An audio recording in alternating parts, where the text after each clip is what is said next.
Greetings, everyone, and welcome back. We're here at the Redmond studio, the Microsoft campus. As usual, we are the Xbox Stream Team on the channel here, twitch.tv/Xbox, and we're here for an amazing event today. Something that we have a lot of games that we're working on with this, but it's the Special Olympics Gaming for Inclusion event. Rocket League, Forza, and of course, Madden are the three games we're working on. So amazing to be here and to do this. I'm Axel Toss, joined by Mr. Joshua Gray. How are you doing, good sir? Doing great. You know, another great day for some video game competition. We had a lot of fun with previous engagement that we had with Rocket League, seeing a lot of great plays, a lot of great players that signed up. So I'm excited to see some great Forza races today, and different type of format with racing laps, times. It's a different landscape compared to head-to-head when it comes to trying to score a goal, let's say. But I really look forward to see these cars in action, these players in action, and to see these beautiful courses in action too. Yeah, it's a beautiful game, ton of fun. Car simulation game, right? You're seeing a lot of these cars as they are in real life, and the opportunity to drive it in different places is super thrilling, so definitely check it out. But yes, that's going to be what we're doing today, this event highlighting the Special Olympics mission to empower everyone through gaming, and it's all about Forza. Love a good racing game. And to help us through the action, we have a very special guest who will be joining us, good friend of ours, Ali Tack, a legend in the Forza scene, one of the best commentators in the business without a single doubt. This guy's been around the world helping Forza grow, and it's been amazing to see. So Ali, thank you so much for hanging out with us, and we're looking forward to your commentary. How are you doing, my friend? What a lovely intro, Alex. Thank you so much. And it's such a pleasure to be back here with the Special Olympics event. Last year we had a run on Forza as well. It's just been so great watching this event grow and grow. And to be able to join you guys here today for some racing. I'm very well as well, to answer your question. I'm good. Forza has a very vibrant competitive community, a very vibrant player base, very multiplayer minded, of course, with Forza 7. For that matter, the Forza Horizon series, a little bit more laid back, but no shortage of opportunities to get in a car and have a lot of fun. So we're going to be having a competition here today, though. This is the Special Olympics Gaming for Inclusion event, so we've got to have some Olympic-style competition. We're going to have players competing in Forza 7, and they're going to be running some races, so it makes a lot of sense. So let's go ahead and get into our graphic here for the tournament, our tournament format here.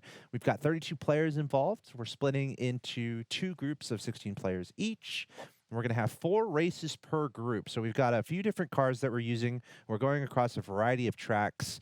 And of course, you're going to recognize these tracks because they exist in real life, which is pretty cool. And the 2 winners here will be advancing to the Celebrity Showcase on September 18th. That's going to be a ton of fun, featuring all our games and some celebrities. And of course, we have some more nuanced match settings here, stock tuning, no upgrades, and times will be used as tiebreakers. That's the nice thing about racing games. There's not a lot of ambiguity. You're going to know who's going to cross that finish line because it's the beauty of racing against time. Someone has to cross the line first. 2 Forza Motorsport 7 winners will receive car racing suite passes, including a meet and greet with a Toyota professional driver and travel expenses. Those 2 packages value up to $7,500. So definitely some fun events and fun prizes on the line. That's pretty awesome. But from there, we will select the top players who will join us along the celebrities, so we'll have a full race lobby. And today, we're going to broadcast each group separately, so everyone gets their time on the broadcast. Let's recap those match settings real quick. 8 different tracks split between the 2 groups, 4 races per group, 2 different cars used per group, and the point system for race placement. First place is 20 points, second place 18 points, third place 16 points, etc. And we'll get those points tallied up and displayed on the screen after the races, but you can follow along as well from home. And we look forward to seeing everybody cheering on these different players that have signed up for the tournament. And let's take a look at the participants who we got joining us today for our Special Olympics Gaming for Inclusion event. Pool A, we got Spencer Franson, Dustin Maraglia, Stephen Michaels. Pool B, Anna Trow, Wesley Garber. Pool C, Jennifer Griegel, Joe Grooms, Chris Santacroce, and Pool D, Sean Lucas, Liam Mullen. So thank you again to everybody for signing up, and best of luck on the tracks today. Yes, and that brings us to our race schedule. This is a ton of fun, and this is where we're going to bring Allie in to give us some intel here. Allie, we've got a 2015 Audi sedan on Bernese Alps Club Circuit, followed by Long Beach East. Then we're going to move into 2018 Honda Civic Type R at Maple Valley Short Circuit and Dubai Mountain Circuit. What are you thinking when you see that list? Fascinating, right? So we're starting off in the four-wheel drive, front-engined Audi S3. Couple of different tracks there. Bernese Alps is going to test cornering. Long Beach is going to test acceleration. All-wheel drive, all about acceleration. So expect a little bit of skidding in the first race. Later on, we're going to go to the Honda Civic Type R, much more of a race car. Designed, lots of grills on it, lots of air intakes you'll see. A few of them just for posing, but that doesn't matter. We won't rub it in here. First of all, to Maple Valley and then to the Dubai Mountain Circuit. Maple Valley has 6 turns around its 1.87 miles. Dubai has 16 turns around its circuit. It's very twisty, very difficult to stay on the road there. Have you ever checked out that Dubai Mountain course IRL? Allie, we know you travel. No, you haven't. Not yet. Not there yet. I'd love to. The Jebel Hafit mountain pass. I can barely even say it, let alone visit it. Amazing. Well, 60 corners it has in real life. It's meant to be. Have you been? Is it incredible? I haven't. We might have to research that though. It's on the list. Just on the list. Just for the betterment of just. Is there a school trip on the cards here? Right? we need to get that extra context, right? Don't worry. We'll work on that, guys, on our end. Yeah, but you know what it smells like when you're there. That's how you really know how to hug those turns, man. It's all about the smell. Next level broadcasting here. Don't even worry about it, guys. But that brings us to our next group of players. First, we're going to watch Group A, and we're going to see those races. Then we're going to move into Group B, and here they are. Pool A, Colton Rice, Mike Pribeck, Christopher Davidson. Pool B, Julius Levesque, Austin Henry, J.J. Slayton. Pool C, Scott Chirac, Bill Carraher, and Thomas Stipe. Pool D, Dustin Wessels, and Nick Bessat. Thank you guys. Thank you guys for tuning in, or thank you guys for playing. It's awesome to have all these participants here. Can't wait to see you guys on the racetrack. And Allie, here's what we're looking at for Group B. Slightly different track and vehicle layout. You got the Porsche 911 2019 GT3 RS at Indianapolis Motor Speedway Grand Prix Circuit, followed by Road America Full Circuit, and then we're moving into the 2017 Toyota number 18 Joe Gibbs Racing M&M's Camry at Watkins Glen Full Circuit and Sebring International Raceway Full Circuit. What are you thinking about that, Allie?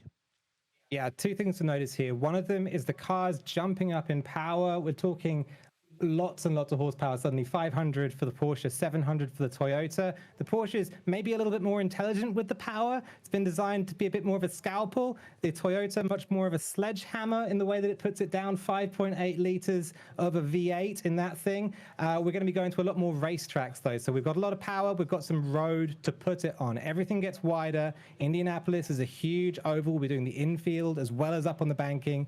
And as we run through there, Road America, Watkins, Sebring, huge official endurance racing tracks, places that you can expect to see overtaking and expect to see some really classy driving. Yeah, it's awesome just the variety each circuit provides. I mean, that is something that goes back in, if I may, traditional racing, right? That's just an integral part of the sport. And it's really cool to see the creativity everywhere. And at this point, we have legendary tracks that exist, like the 24-hour Le Mans, right? Like that's just one of those classic places. You've got, I think it's Nürburgring, where it's just the Nürburgring, right? Which is just this massive track that's absolutely insane. I think it uses parts of like what's typically used as a highway road. They convert it, right? I think I'm remembering this right. And yeah, no, you're completely right. Yeah, sweet. It's incredible. And it's cracked. It goes through a forest. Yeah. But one of them we're going to here at Sebring, the final track we're going to go to, built on top of a World War II Army base out in Florida. The place, they never replaced the concrete on the track surface.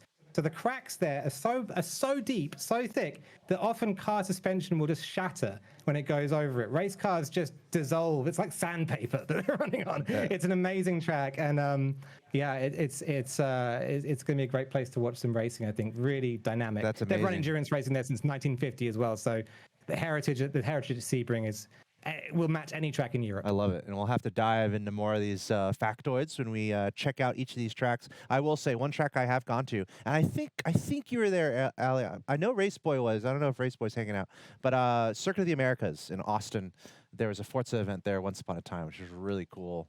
So I highly recommend anyone, and that's what's cool about Forza. We get to kind of experience this, and then get a nice. I mean, the game really does a good job of kind of showing you the architecture, you know, the specific cars you're using on each track. So this is a great way to, you know, kind of get a first look.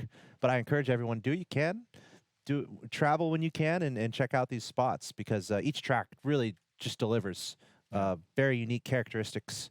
One day in the future. And what's fun is you can tell your friends, hey, I've been there. Just like we get to do in other games where they actually capture real places, like, oh, I've been there. And if you're super cool, like I think Race Boy mentioned it. I don't know, Ali, if you actually get in the car and drive, but you know, that's next level, right? You're playing in Forza, and then just go hop in the car and take it for a spin if you're if you're one of the cool kids. Yeah, if you're one of the cool kids. What a dream that would be. What a dream that would be. We'll be going at some point here to Maple Valley. Yes. Which is one of the Forza original circuits. Yeah, so that one doesn't have a real life equivalent. Although I've seen signs to Maple Valley driving out of Seattle Airport. So maybe you guys aren't too far away from it. I'm not sure. We might have to investigate that. Yeah. I think we are starting at. Oh, is that where we're starting? Oh, okay, we are going to be starting at the Bernese Alps, though. So why don't we start talking about the race that we're about to get into here? So we are going to get into Group A, and it's going to be 4 races, and it's flight scoring, basically. You know, it's not like a death match in a first-person shooter where you're trying to find out who gets the most kills or something. This is racing against time. Everybody is going to have a time. Everyone is going to cross the line, and then what you do is you know, they're in order, and you appropriate points to whatever position they're getting. So this is going to be pretty fun, where we're going to have 4 races back to back to back to back, and then we're going to have an idea of who's going to be, you know, near the top after 2 races. You know, here's near the bottom, who can make a comeback. But Ali, this is a relatively common format in racing games, and I would say it does provide a nice amount of ability to, you know, make a comeback happen. Like, what would be really awkward is if we just did 1 race, and then we're like, okay, you won, congrats, you win. But typically in racing games, you want to have more races to kind of stretch out the abilities and really try to do a proper judgment of who's going to be the best driver. Especially with 6 laps for this first track. But go ahead, Ali. Yeah, I mean, what I was going to say is that there's kind of 2 different skills that you'll see at play here. On the one hand, there's how fast are you on a hot lap, just going around on your own. And then the other skill is how good are you at overtaking other cars on track.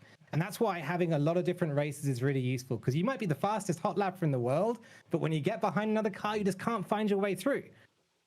On the other hand, maybe on another race, you get another try at it, you get another try at a different skill, you can get a more balanced feeling for where the drivers rank up against each other. So that's why I love seeing multiple races happening at once. And we love to see the adaptation that happens amongst these players. Again, this is a competition. So if that first lap doesn't really go your way, I'm looking forward to see what type of decisions are being made by some of those players that are a little bit a couple cars back, and how they are able to overtake the ones that are in the front. You know, that's the name of the game when it comes to racing, but just seeing those adaptations, those decisions being made in real time, one of the most exciting things to see in any type of video game competition. And here we go. And Ali, another question here as we're about to get into this. Let's pretend someone's watching who's completely new to Forza. What would be a couple bullet points of advice if someone's kind of looking at getting into this game, getting into this genre? Any tips for any newer players who are looking to endeavor on a Forza adventure? For sure. I think Forza is the perfect game for that kind of a player. Just get out there, load the game up, and you'll have this whole suite of assists that can help you fill in the gaps of things you might not be able to do yet. For example, manual gears. I think we've all played racing games where you end up trying to turn manual gears on. You're not entirely sure which one goes up and down and when you should be using which one. You can switch that to automatic to start yourself off. If you're new to the game, you can also get some assists around braking. Get your braking points in and dialed in. You can get assists around managing the power as it goes to the tires. Essentially, what you want to do is start the game up, allow it to sort of push you through the tutorial, and by the time you get to the far end of that, you'll have yourself set up in a way that you can just really drive and enjoy driving without thinking all the time about which buttons on a controller you're hitting. You're rather thinking about where you are on the road and having some fun and enjoying yourself in a sports car. I love it. Forza delivers that that as close as you can get to real life, really. That's kind of their objective, right? How can we make something where people feel completely immersed, where they go from, you know, driving their own car to experiencing what that's like in a video game? So yeah, Cool, that's cool. I yeah. think a great approach is kind of sit back, relax, and just enjoy the experience of driving a car and not being in danger. Not being in danger, indeed. And speaking of danger, that is one scuffed up car that we're seeing. Had a peel out and a donut. I think they were either sending a message or unfortunately lost control. But that can happen, especially on these quick turns. So the handling, you know, the Forza does such a great job in trying to really replicate what it means to handle these different cars, because cars handle differently and these tracks handle differently as well. You know, Ali's seen Boogedy here in the front here going into lap 2. He seems he has Boogedy has such a lead compared to everybody else here. Do you think going into lap 3, somebody could probably try to overtake him, or is that lead just too far? Ooh, we'll have to wait and see with that one. I think, you know, it's hard to tell. The race has already been very tumultuous on the first lap. We've seen Animate here slide off the road. Dustin Miraglia.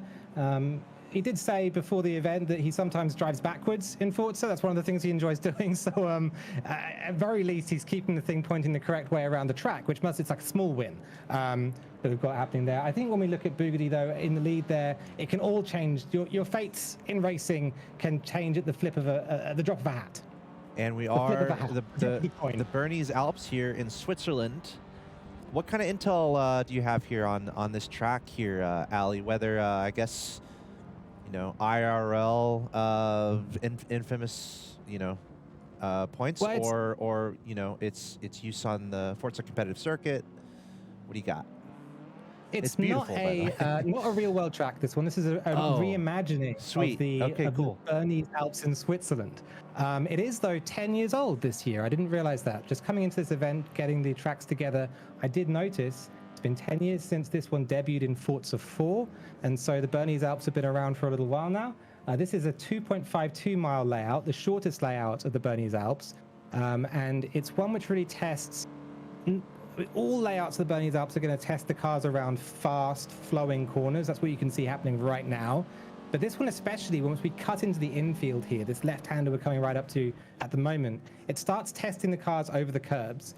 You get a lot more bumps, you get a lot more areas where the suspension's working, and the drivers are challenged in a different way there, not just on smooth tarmac, but on areas where the travel of the springs underneath the car is really getting exciting, and you have to fight the steering and you know, you have some really spontaneous inputs to keep the thing going in a straight line. I will say this looks like one of the more simple tracks, if I may, right? If you're looking at the map, I mean, there's not too many crazy turns going on.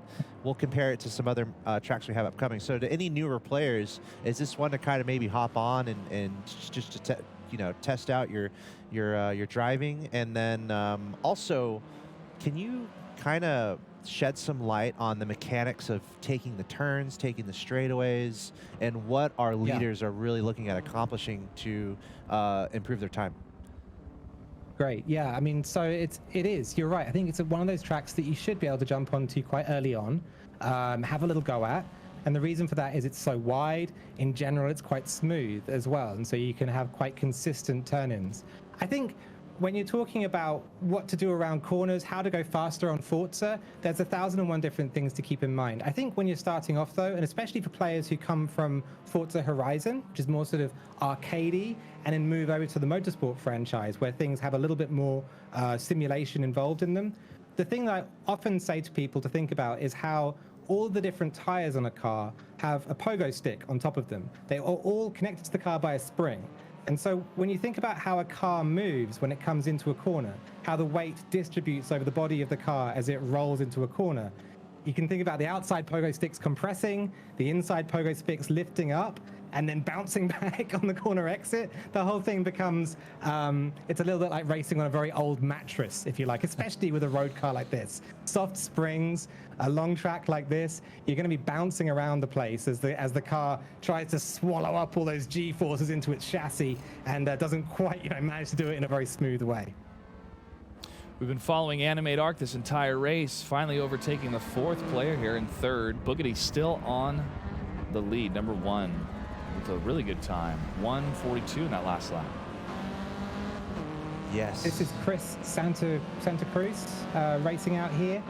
He got an invite back in 2019 to go on a dream ride with some vintage cars and a red carpet treatment. So no stranger to a bit of petrol, bit of a smell of petrol, and a bit of car culture is Chris. Nice to see him out there leading this race. And although imaginary, I mean, it's kind of amazing. Like, we're literally cutting through the Alps in Switzerland, which is it's pretty fun that they were able to kind of imagine this and make this track up there in the mountains. But I imagine it's pretty cold, so I hope everyone's bundled up there in the stands. I feel like the climate would be really cold. Let me ask about that real quick, Ali. There are climate effects in this game, whether it's rain, things that affect your car. There's nothing at altitude that's messing with you here. Is there anything to do with like really cold weather? Maybe in your pit stop you need to do something a little differently. Anything going on here, Ali? See, Alex, this is my kind of question, because we're about to get real nerdy. This is going from 0 to 100. Let's go. I love it. So, yes, high altitudes will thin out the air, which does a few different things for you. It's going to reduce drag, so the car will go faster, but at the same time, there's less air molecules going over the nice aerodynamic moments in your car and pushing it onto the ground. So you're going to get less downforce. That said, there's also less oxygen in the air to go into your air intakes, into your engine, and explode alongside the fuel. So you get a reduction in horsepower alongside that. All these different elements of how an environment and a changing environment affect a car are modeled in the game. And so you'll find yourself out on this track running a slightly different feeling car than you would feel if you were down, say, at sea level in a warmer climate. It's all stuff that race car mechanics have to think about as well when they're thinking about how to tune cars and how to do their best there. There's a world of complexity there that I love diving into. Yeah. Now, Ali, does some of the burden of that knowledge and that performance also have to be on the driver themselves? Because I feel the mechanics can only do so much, especially when it comes to, as you said, the downforce. If you don't have the downforce necessary, that's going to adjust how you approach turns. So as a player, what type of adjustments do you need to have before you even press the gas pedal? That's an interesting one. Yeah, it depends what kind of driver you are. Some people out there, they approach Forza, they load up the game, and they're all about feel and instinct. And, they just run it, and they can be as fast as anything, and they just know what to do, or they just adjust and adapt, and it's all in muscle memory. And other people, like me, who don't have that kind of killer instinct, have to be more analytical about it. So yeah, for me, it would be about, adjusting how much throttle you give when you're kicking off the car. And then when you're starting to practice the lap, you kind of have to run at 70%, 65%, a little slower, a little like you're seeing Bugatti do here at the start of the race, just to make sure that you're not going to spin and crash, and have that ability to build up your speed instead of just kind of sliding off the track, going at 100 a little bit too early, and psyching yourself out. So yeah, there's a bunch of different things that as a driver you can do as well. It takes different personalities though, and I think that's the fun thing about motorsports as well, is how different people approach racing and driving. You see it in Formula One, you see these clashes of character, and you see it in all sorts of different leagues of motorsport, and Forza included.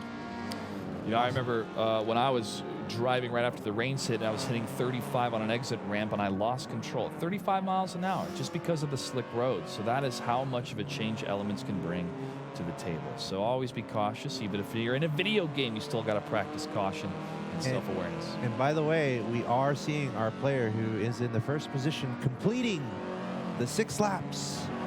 In first place, the checkered flag is flying. Pretty nice there from Bugatti. Looks like the time 10:25. Total nice. 8. That isn't it great? You don't have to worry about ties. It's going all the way to the thousandth, right? The thousandth digit there, way off to the right. There's no ties here, baby. We're gonna know. Bugatti finding success, and he's gonna win in the first race here, as we're gonna see the next players across the line, and I can actually change the view here, which I'm going to do. West Dog 2002 just crossed. Go over to number 2 here. Okay, he just crossed. So let me go back to number 3 now. Let's cycle back down to all our racers here. And there we see Animate Arc trying to make his way through and complete this final lap. So what? That's a good result from Animate Arc. We saw him at the start struggling, going a little slower and spinning a few times. came all the way back to third. I love it. Great recovery drive there from Anime Art. And those points matter. Those points will matter because there's multiple races that these players have, 4 races each, so maybe you can't make it. Let's say you couldn't make it to the top 4 in one of these races. Don't give up. Anything can happen in the next race. Yeah, I feel like I really like this track. If I'm trying to maybe improve as a Forza driver, maybe this is one I just grind. In Forza you can just pick a track, and as far as I know, you can just do as many laps as you want until your power goes out or something. Yeah, or until you fall asleep.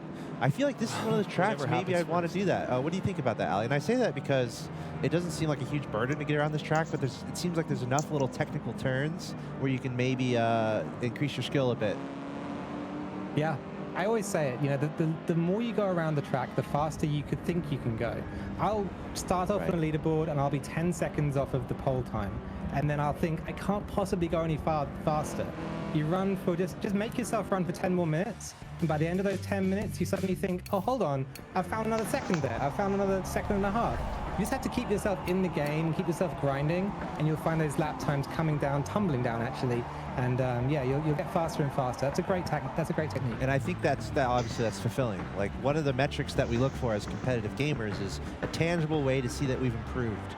Guess what? There's really no better way to judge that than a racing game, because you're literally improving your time by a half a second, by a second, by 2 seconds, and that feels great, right? Just the ability to race and then actively practice, and then you're seeing yourself improve because your time is improving, and that track's not changing. That was some good racing. I hope not. And I love how that's replicated too, in the video game space for us with Forza, but also, in real world go-karts. I remember a place in Burbank that was close to where we used to work, but they would have the times and you would be judged based off of your previous time, what lap was your best. And there was so much that I learned in such a small amount of time of like, wow, this guy was able to beat my time by 30 seconds. What did they do differently? Because it felt like I was going pretty fast. Not only is it escalation, but it's knowing when to de-escalate your vehicle. It's really knowing that motion and knowing the weight of your vehicle and how to utilize that weight in the turns so you have this kind of perfect flow, this perfect drift, getting around these corners. But that's in a small go-kart where the weight is a lot different compared to a larger car. So, watching the approach on some of these turns, and Ali, I'll direct this to you first. How long does it take for you to feel 100% confident knowing that you're maximizing your acceleration, you're maximizing your top speed on the straightaways, but you're knowing when to slow down before these turns happen? Yeah, I mean, first of all, everything you just said about go-karts, Ayrton Senna said go-karting was the purest form of racing. And that is, every principle you just talked about there is absolutely reflected in car racing as well. As it goes up, the equipment gets more expensive, but the principles stay the same. How do you know you're maximizing is such a challenging question, and there are groups of people who spend their entire working lives trying to work out how to look at race car telemetry and say, okay, you're at 100%. I think the stopwatch never lies is the way that I would look at it. It's a bit of a cliche in motorsport to say the stopwatch never lies, but I think it's worth thinking about. Whatever makes you faster is the thing that you should do more. Even if it feels bad, if you have to be in third gear, the car feels like it's bogging coming out of that corner, but I'm faster doing it. You just have to learn, be analytical about the way you approach it. Past that, taking risks, learning how to push is as well. It's practice, experience. The fastest people practice the most. Well, they have the shadow mechanic in racing games. I believe they have that in Forza, right, where it shows your ghost. Right on these, right? So you race, and then it shows a ghost, and you're racing against yourself. It's a lot of fun. I mean, where's the anxiety there? There shouldn't be any. You're racing against yourself. You're trying, when you join a competitive game, you're worried about beating everyone and worried about losing. That's what's so nice about just jumping in time trial, racing against your ghost.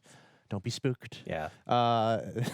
And then you just try to get a faster time. So I think that could be a great. I think that's one of my favorite ways to improve, and that's why I really like a racing game. I mean, anxiety, say maybe maybe not as much, maybe different, because if you're racing against yourself, you only have yourself to blame. And that could be, difficult. But honestly, that's the best way to learn, because if you're able to get your best time as an individual or a team, then it's ready to compete against the rest of the world. And especially in racing games too. Like when the pros practice these tracks, they have strategy around every turn. So if you're starting and you're going around turn 1 and you have your little ghost that's also doing the same thing that you're trying to beat, you can take turn 1 a little faster, right? And that's your objective. Let's try to take turn 1 a little faster. Well, then there's turn 2. Then you want to take turn 2 a little faster. So that's kind of a methodical way to compete against your ghost. You know, you can start over as much as you want, right, Allie? And you can just try to optimize your turns methodically. I'm sure is that one of the processes that we see from competitive play? Yeah, and when you're out in real world racing, you don't have any of these tools, right? You don't have a ghost. You don't have the ability to rewind. You can't do it twice. If you crash, you have to go back to the pits and pay all that money and get your car replaced. If you want to learn how to do motorsport, there is no better way to do it than in a sim or on a game like Forza, running around a track. You'll learn all the principles that you need, and you know, if your ambition is to take it to the real world track later on, then you can go in that direction after a certain amount of time and some experience. It's yes, it's methodical. It's about putting the hours in initially, but then there's a stage that it gets to, and this is, you know, where I stand at the foot of this mountain and can only look up it, where you just can't go past. Other people seem to get faster and faster and go fast and get more and more skilled, and it just stops being possible for some people. So, you know, maybe you're one of the special ones out there. Maybe you're able to get out there on track and keep accelerating, keep moving into those alien territories. But for the rest of us mortals, we just have to sit back and watch and wish. That's why we have to get Race Boy. I don't know. Maybe we have to do something to that guy. We have to like blackmail him or something, because he's got all the secrets. Yeah. He's the wise man at the top of that mountain that we need to talk to get that knowledge. Okay. Looking at a leaderboard here, based on the first race, Chris Santacroce. Great job, dude. Boogity, yep. He was Boogity there at the top, followed by Wesley Garber, Dustin Miraglia, Stephen Michaels, Liam Mullen. And we're going to go into the next race very soon here. We're rocking the same car, 2015 Audi S3 sedan. But we are going from elevated to sea level, I might suggest, because we're going to Long Beach East. Ooh, Long Beach. There are a few Long Beaches in the world. Which Long Beach is this one referring to? Well, LA. LA. That was my number one. Los Angeles, Long Beach. There we go. Long Beach East. So we're going from elevated in the mountains to sea level. Sea level. Is that right? That's right. Is that right, Allie? Yep. It's hot and sticky there as well. Yes. It's a really warm track. It's also on a road track. I've walked around it before. Cool. It's just public streets most of the time. So it's really interesting. One of the most interesting things about this track is how the edges of that public street have paving on them. And so you'll find yourself bumping up and down on those little curb edges. You'll be hitting potholes. It's a very, very risky place to drive quickly. It's going to be very exciting. Same car, though, the Audi S3 sedan. So it has got that soft suspension to absorb a little bit of those bumps. Although I don't think there's any car in the world that you'd want to be running up and down pavement on in that way. So we think mostly flat track, maybe more elevation gain in the previous track. I will say there's no more polar opposite choice we could have done. We went from the deep snowy mountains way up in the sky, and now we're going to Long Beach. We're going to Long Beach. Long Beach it is, yeah. From the mountains to the beach, Joshua Gray. Mountains to the beach. You know, I think about how salt affects not just the air, but how salt can affect your vehicle. Oh. And I think about, well, it's over time, right? But each of these mechanics and teams have to create strategies to make sure the salt doesn't disrupt, you know, the vehicle before the race, you know, especially after it's in storage, but during the race. So are there any other particular strategies or precautions that some of these drivers and teams take in order to avoid any salt damage with the car being so close to the sea? Wow, I've never thought about that. I've heard about it at Road Atlanta, which we won't visit today, but there's a lot of clay around that track. So you'll see a lot of red clay dust around the place, and I think the engineers have to deal with that. I think here at Long Beach, I've never heard of it, but I would be surprised if it doesn't make a difference. You're thinking like I'm thinking, Joshua. I like it. All these nuances that you got to know about. Here we are. I mean, you know, I kind of wonder what the drivers are wearing. You know, you're in the mountains and you're cold. You're probably bundled up a little bit. But here's LA. It's hot. Maybe you get a little bit of ocean breeze, but thankfully you don't have any metrics like that in Forza to deal with. The climate, dealing with dehydrations, you know, other elemental comfort. You have to wear some sunglasses if you're driving in LA. I think that's obligatory. I love it. You have to do that. It is a very different place to be driving. than the Bernese Alps. You're absolutely right. I think one of the most stark differences in terms of the track here is that this one, city blocks are the kind of corners that you'll see. So it's all right angles, very sort of sharp. You're Look at going this to sharp see a few turn up drivers here, certainly in the dude. back flying Look at off. this thing. Wes Dog's about to go through this very tight right-hander. It's very slow. Isn't there a technical and there name? you go. Oh, see that's me. I'm going straight into the wall. Oh, it's such a Oh, turn. boogity. What's Oh. the technical term again? I can't quite remember it. What, Hairpin? Yeah, hairpin. is it hairpin? I thought there Hairpin was, turn. I'm thinking of another word though. I just can't quite recall it right now. I don't know. But yeah, it's a big difference between the last track and this one. The last track is all about these long, flowing corners, and here it's slow, sharp turns where you have to stop the car, stand it up, and get those. You know, it's all-wheel drive this car, so you can get all four wheels accelerating on the way out the corner. Another relatively tricky turn here in the bottom left of Long Beach, and we have a pass. That's Boogity going straight past West Dog, taking that turn a little bit better. They're going across. I guess this would be turn 2 here. Relatively easy 90-degree angle. No, West Dog into the tires. Got to turn around real quick, but Boogity taking advantage. He's going to be screaming along this fairway, or along the straightaway. And this is where you want to pick up the most speed, right? And I mean, in Forza, you got to identify, okay, where are my long straightaways where I can build up my speed? Yeah. Oh, you can't go full speed through the corner though, so you got to slow down. So it's all about managing those levels. Would you say that that's the straightaway there at the top where you're trying to get that max speed?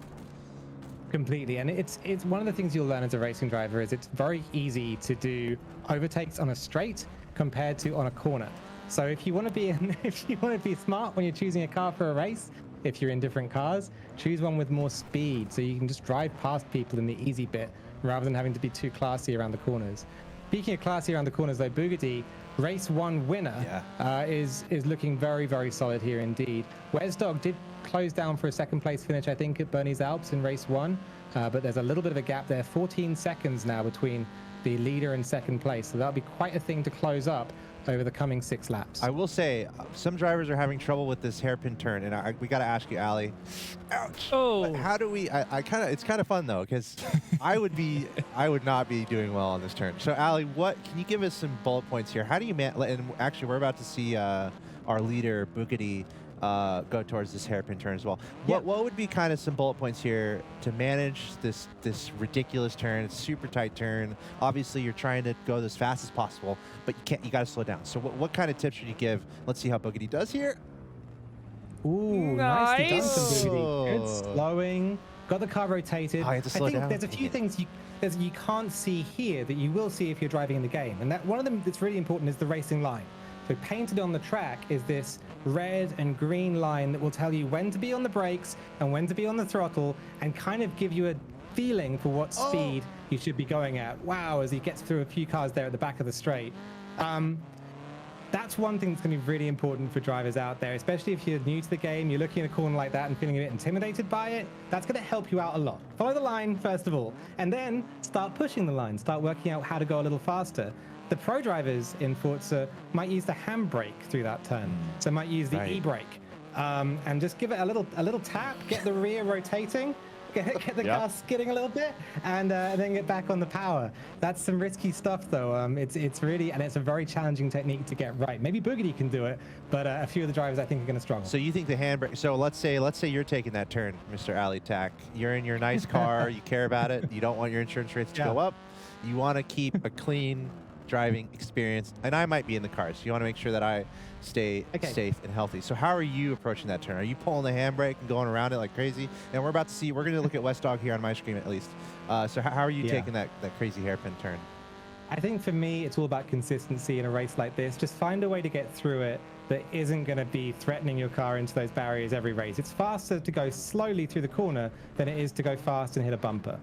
So in general, find a way to go a little slower, keep that consistency. Wes Dog, beautiful there. Look at that apexing, really nailing it now that we're into lap 5 of this race, getting that experience down.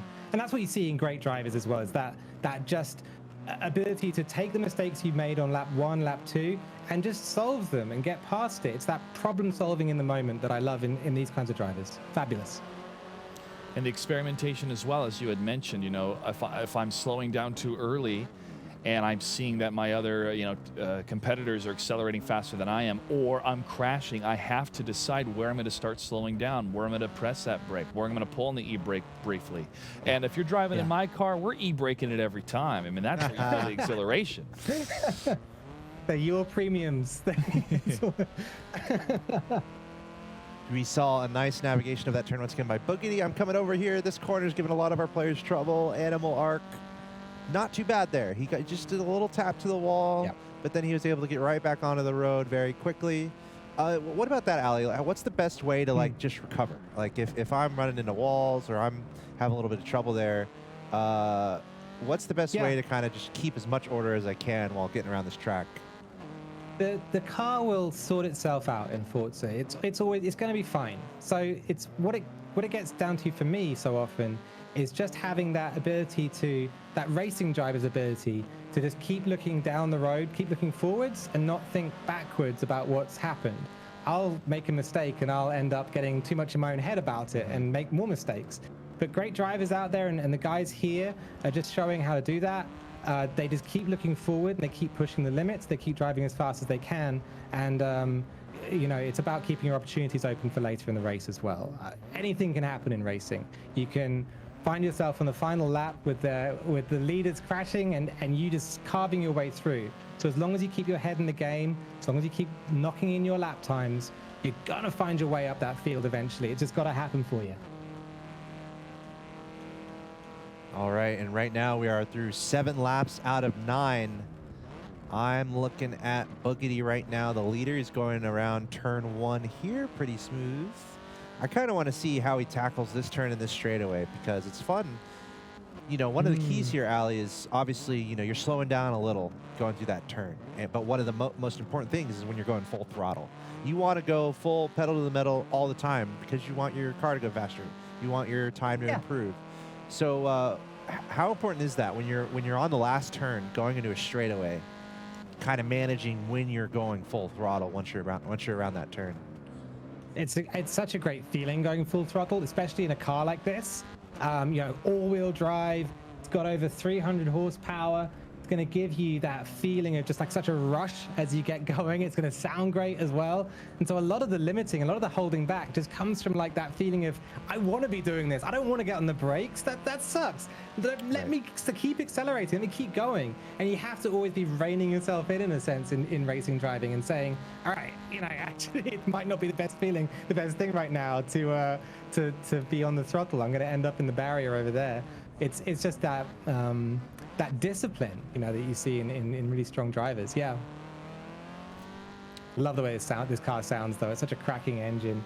It's an inline 4 with a turbocharger, 2 liters of displacement, and it really does the business. We're going to see the same engine layout in the next car that we see after this race, the Honda Civic Type R, and it's completely different in characteristic. It's a completely different engine in a lot of ways, but Audi really make this thing into a smooth and kind of very classic, powerful engine. It's got such a great sort of power application to it. There's no surprises and just feels and sounds great.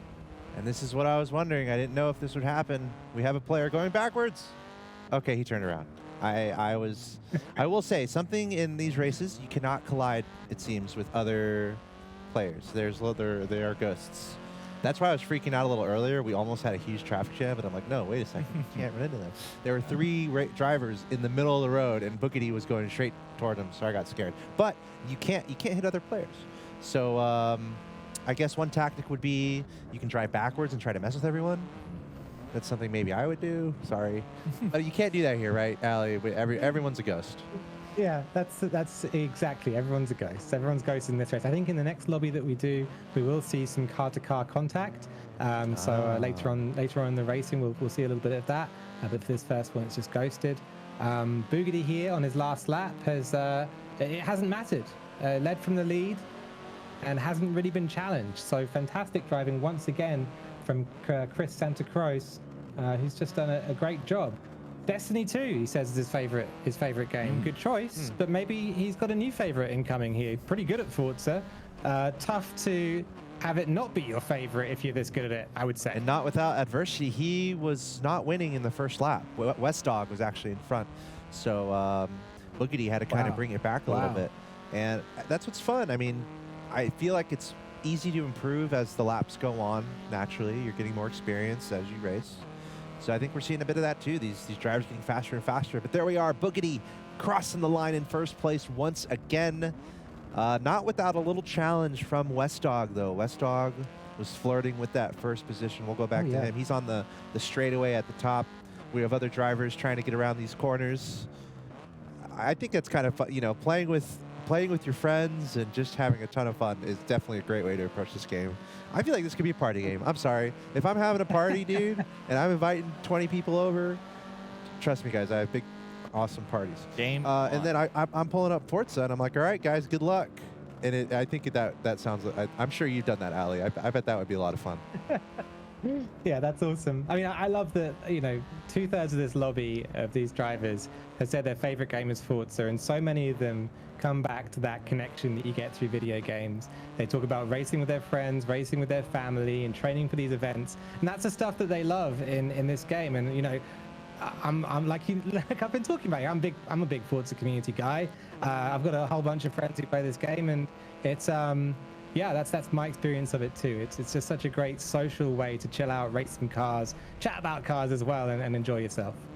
We're watching third place here make his way through. Just go backwards, man. I'd almost reverse it through the finish line, baby. So I have the Austin Powers question. If your car gets stuck, right, and you're forced to like kind of go forward, back, forward, back. What, have you? Great reference, by the way. Have you? First question is, have you ever experienced that? Second question is, what's kind of the best way to deal with a situation like that in Forza? So actually, funny enough, I was racing I was doing a content recording a while ago with Lando Norris, the McLaren Formula One driver, and he got stuck in Forza between two walls in exactly that way. Oh, no. And I think he showed me how to do it, which was just completely own it. He just stood there and went like, we will start race number 3 in just a few minutes. Went So, on and on. get a drink. What can you do? Yeah, the faster you get out of that situation, the less embarrassed you'll be. But hey, it happens. Yeah. And the true does. measure of professional is when things go wrong. And Makes if you're you- stuck between two walls of a car, that's a wrong place to be. I mean, it makes you think of the Evergreen boat that kind of got stuck in the the canal. on the canal. Yeah. Yeah. It comes down to the vehicle you use, maybe. So you don't want to pull the Ford F-350 out on the track here. The massive. You might get stuck. So I'm all jokes aside, I'm sure that's a consideration. I guess smaller cars, how light the car is versus how the horsepower. This is something that is embedded within Power to weight IRL ratio. Yeah. Yep. IRL racing. That's what they deal with. Just consideration. So I guess that's an open question there. How does weight and these different elements of these cars, how does that change the game? And do we see that as a consideration from drivers? Oh, sure. I mean, we just saw a street track, right? Yeah. So this was Long Beach races around the street circuit. And what you'll see as a characteristic of street circuits in general is that you don't have any runoff at the sides of the track. It's just solid concrete walls. And so if you're in a heavy car and it gets caught up on a wall, it's very easy to get stuck there. You want to have a light car and like a nimble car that maybe can take a couple of knocks if you're going to go around a track like that. At the same time, there are people who race trophy trucks at Long Beach, and they do great in it. Good luck to them. It's just harder. Well, then you have different classes of races, so more power to you if you're racing against other truck drivers. I'm sure there's events like that. Yeah, That's the fun of racing and driving. There's a lot of different ways to pursue the sport. There are. And especially there's a lot of different ways to approach, some of these tracks. But I'd love to ask your opinion, Alex and Ali, about it's 9 laps. The previous track that we were on, this next one is 11 laps. Is there a certain threshold, a certain no going back point, let's say after lap 3, lap 4, that you reserve change in strategy? You maybe go, I'm going to stay, I'm going to stay kind of with this plan and stay in this mode unless I'm in 3rd or 4th place by lap 3, then I have to change something. Do you try to compartmentalize the laps that way, or is it just every single lap you're looking at improvements or coming up with maybe adjustments to your strategy going in? Yeah, long race coming up. 11 laps is the longest race that we'll see in this first group. And yeah, you're right. You have to pace yourself and make sure that at the start of the race, you're at that 70% mark, at that 80% mark. and then you push yourself to go faster and faster as the race goes on, rather than starting off at, really aggressive, going too hard. You might risk too much sliding off the road if you do that. So better to start a little gentle, push yourself forward and go. But every racer has different strategies, and different things work for different people. I have a friend who's much faster than me who will always say in qualifying, I'm going to go out and set a banking lap. I'm going to go out and just drive a slow lap that's going to get me there. And he'll go out and set his personal best every single time he tries to do that. There's some people who just can't go slowly. It's just not in their blood. Yeah, it's tough too. I mean, it's really tough when you feel the power behind the car, especially going with this new car going to be showcasing the 2018 Honda Civic. And, when you feel that much power and everything's going right, obviously, it's so thrilling. But you have to know how to manage that power. And that goes, behind any car, any vehicle. How long does it take, do you think, for these players to adjust with the characteristics of, let's say, a Honda Civic compared to the Audi? Does it take a lap or two for them to kind of remember those adjustments? They are definitely going to need to have a moment of adjustment between these two cars. The Honda and the Audi, I was saying before, both 2-liter inline fours, turbocharged. The Audi, though, is very civilized in the way that it has that engine put together. It's smooth, power band. You can put the throttle down and the thing will roll away and give you that kind of executive feeling of driving off into the sunset. The Honda is scrappy and punchy. Its power band is spiky, and you'll put the throttle down and you'll think you have no power at 4,000 revs. You'll get up to 6,000 revs and you'll be going at warp speed suddenly. It's a very, very different way to put an engine together. These two cars you could look at as similar on stats, but in terms of driving characteristics, they are fire and ice. So I think these guys are going to have to do a little bit of adjustment into the next race, and that's part of the skill of it, right? That's part of what we're doing here. It's a different way of testing the drivers. Yep. That kind of provides, obviously, a ton of replayability, too. Depending on which car you want to focus on whatever day. It's almost like lifting different weights in a weight room. You have leg day, you have chest day. Not that I work out at all, but leg day for me. That's what happens. Leg day again. Is that a decent comparison where you have these different cars that require like slightly different approaches? Yeah, for sure. It's a very different way of driving. This one's front wheel drive as well, which is going to be a big difference maker. That means all the power goes to the front wheels only, and the rear wheels are really just there to sort of stop the rear of the car from dragging along the floor with the Honda, because obviously the steering also happens in the front wheels. So there's a lot of strain happening in the front half of the car, not much happening in the rear half of the car, and it takes a different way of driving than with all-wheel drive. Now, how does that affect? Maple Valley short as well. Go on, sorry. How does that affect like drifting? Whoever decides to do that, maybe that's a higher level thing, but front wheel versus four wheel. Well, so drifting a front-wheel drive car, you can do it by putting the car into reverse. That's one way of doing it. Or you have to put little T-trays underneath the rear tires and then drive around with some T-trays skidding around under there. Those are the two techniques. You can't drift it though, because there's no power at the rear. Right.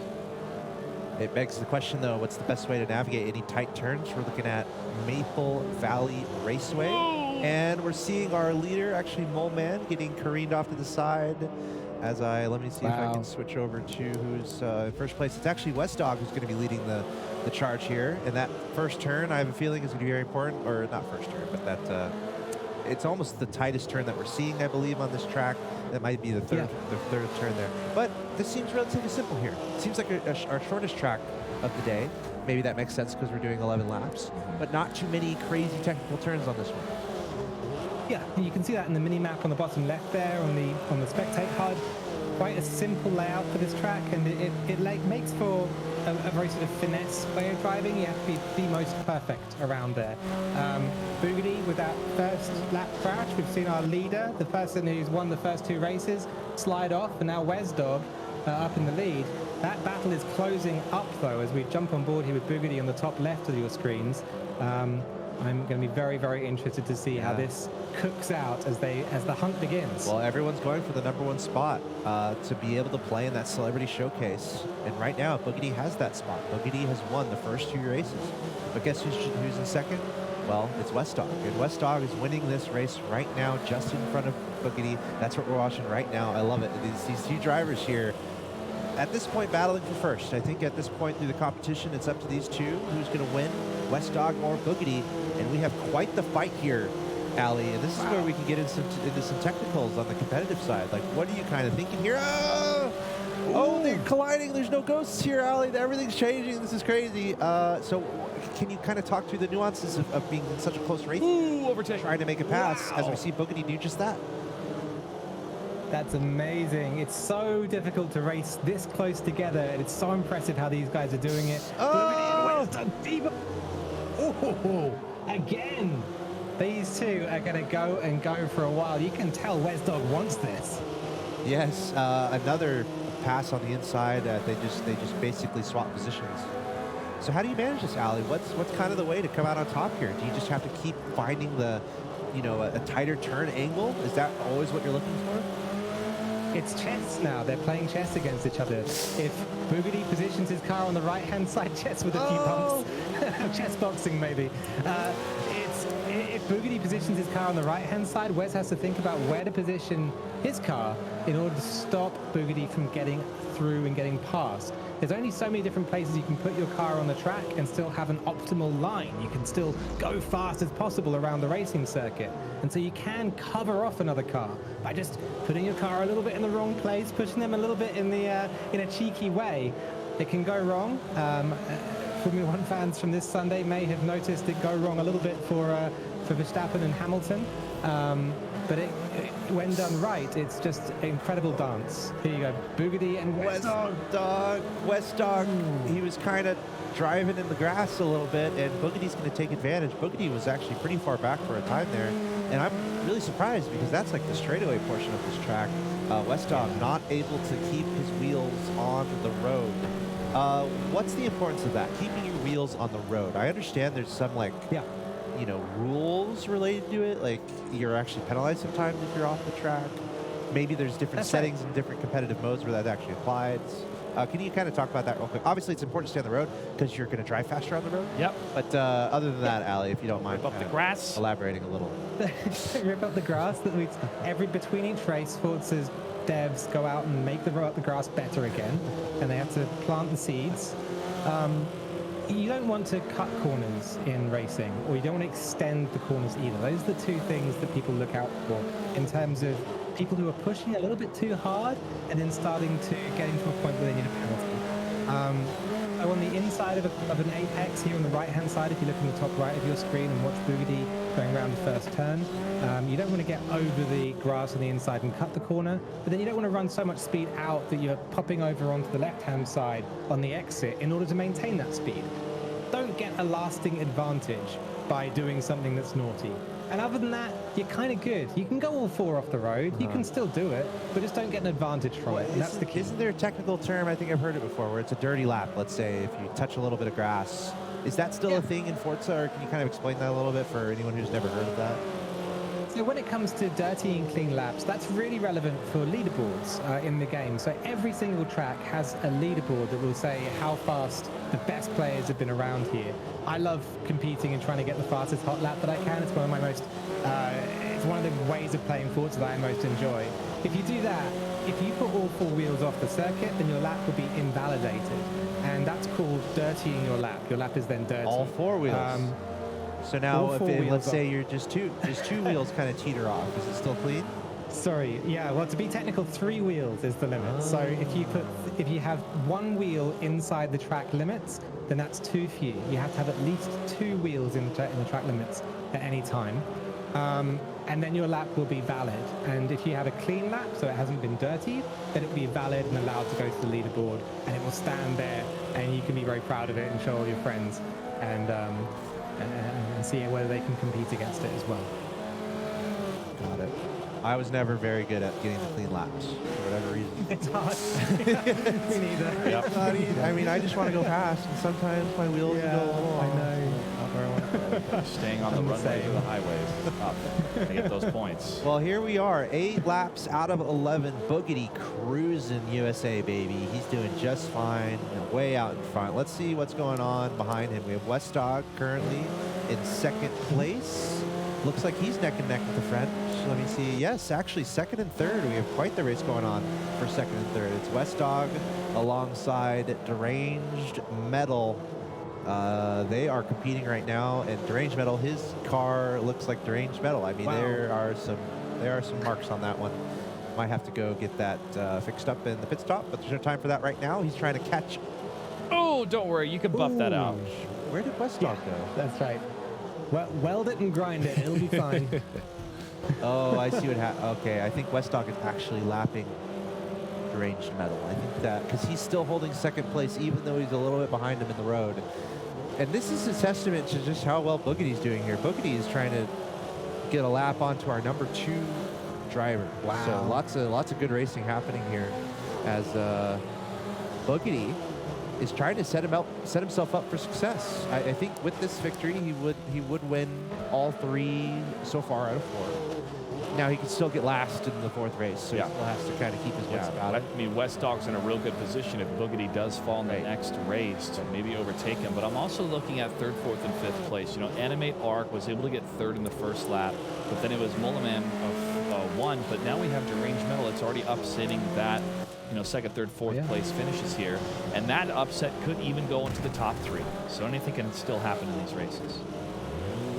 It's Deranged Metal, who said hi to one of those hay barrels. You know, typically around these tracks, you have receptive objects that will hopefully, you know, cuddle your car more than destroy it, right? You got hay stick, you got maybe a mattress over there, you got tires that are softer. Is that typically the standard here, Ali? I mean, sure, we see some walls here and there, but most of the time it's pretty forgiving to accidentally careen off the track.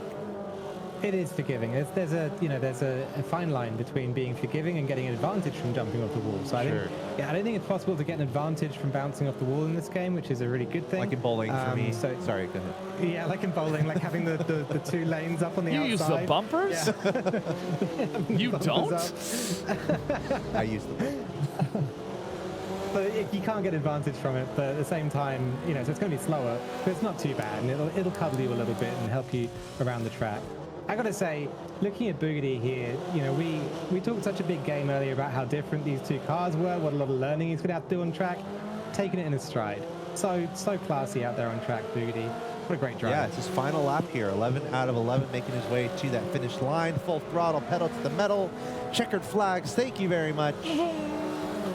Well done, Boogity, getting his 3rd dub in a row. Now let me go ahead and cycle the camera back to Westdog, who is in 2nd place. Let's see how he's doing. Was in 1st place for a stretch of time at the beginning of the race here. Right. There's a huge battle between Westdog and Boogity. Looks like Westdog should be able to hold on to 2nd place.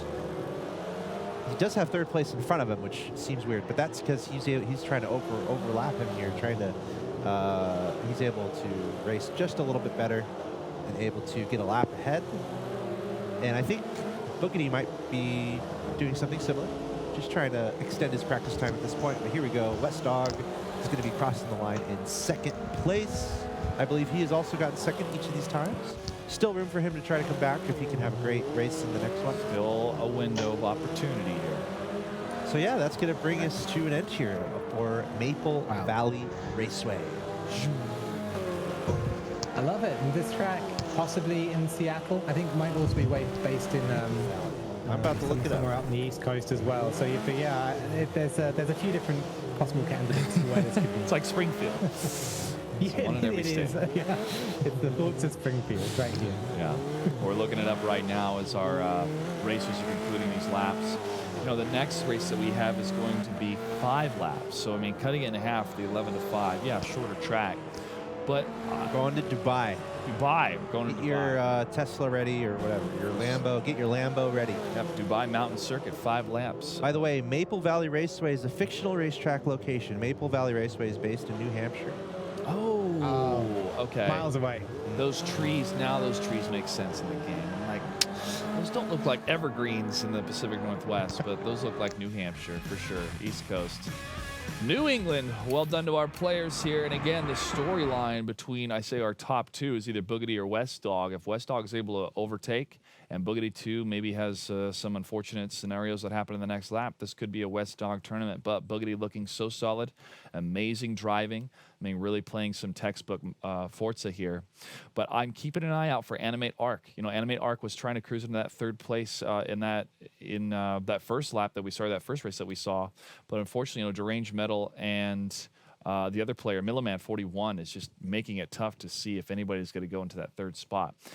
Now, as we get ready for this next race, again, 5 laps, they're going to have to readjust and think, okay, it's the same car, but it's a different track. And quite some turns in this one. I'm excited to see it. I'm excited to see what the map looks like. We are going to Dubai Mountain Circuit, 5 laps. And just a reminder, anyone just tuning in, this is our Special Olympics Gaming for Inclusion event, a collaboration of Xbox, Microsoft, and the Special Olympics.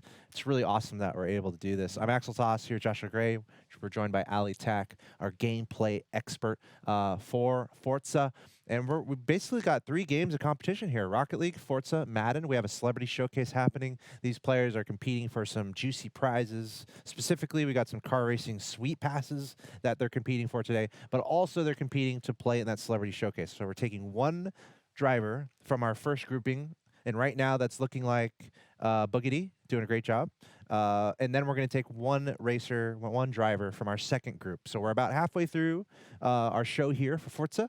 But yeah, having a great time. Always having a great time. So make sure to hit that follow button. We're live Monday through Friday, showcasing a variety of different games. And we also have special tournaments like this that occur during the week or even sometimes over the weekend.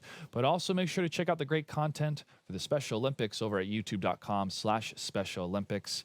And to, you know, showcase these players and to see a lot of fans tune in and really root for different areas. We had a Special Olympics Illinois, Special Olympics from the Oklahoma City University cheer some of these teams on. So happy to see a lot of people showing up and encouraging these players to try to get that first place prize.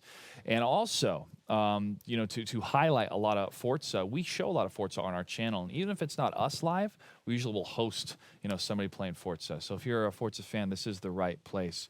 You know, on that note, I mean, Ali, why don't you talk about some of the I mean, I've seen you on that Forza channel playing some Forza. Yeah. Why don't you talk about some of your more regular Forza driving content? We do loads of stuff. This is over on twitch.tv/Forza. We've got shows throughout the week for you guys featuring Forza Motorsport 7, Forza Horizon 4, a little bit of Forza Horizon 5, which has a lot of hype around. Shows there every now and again as well.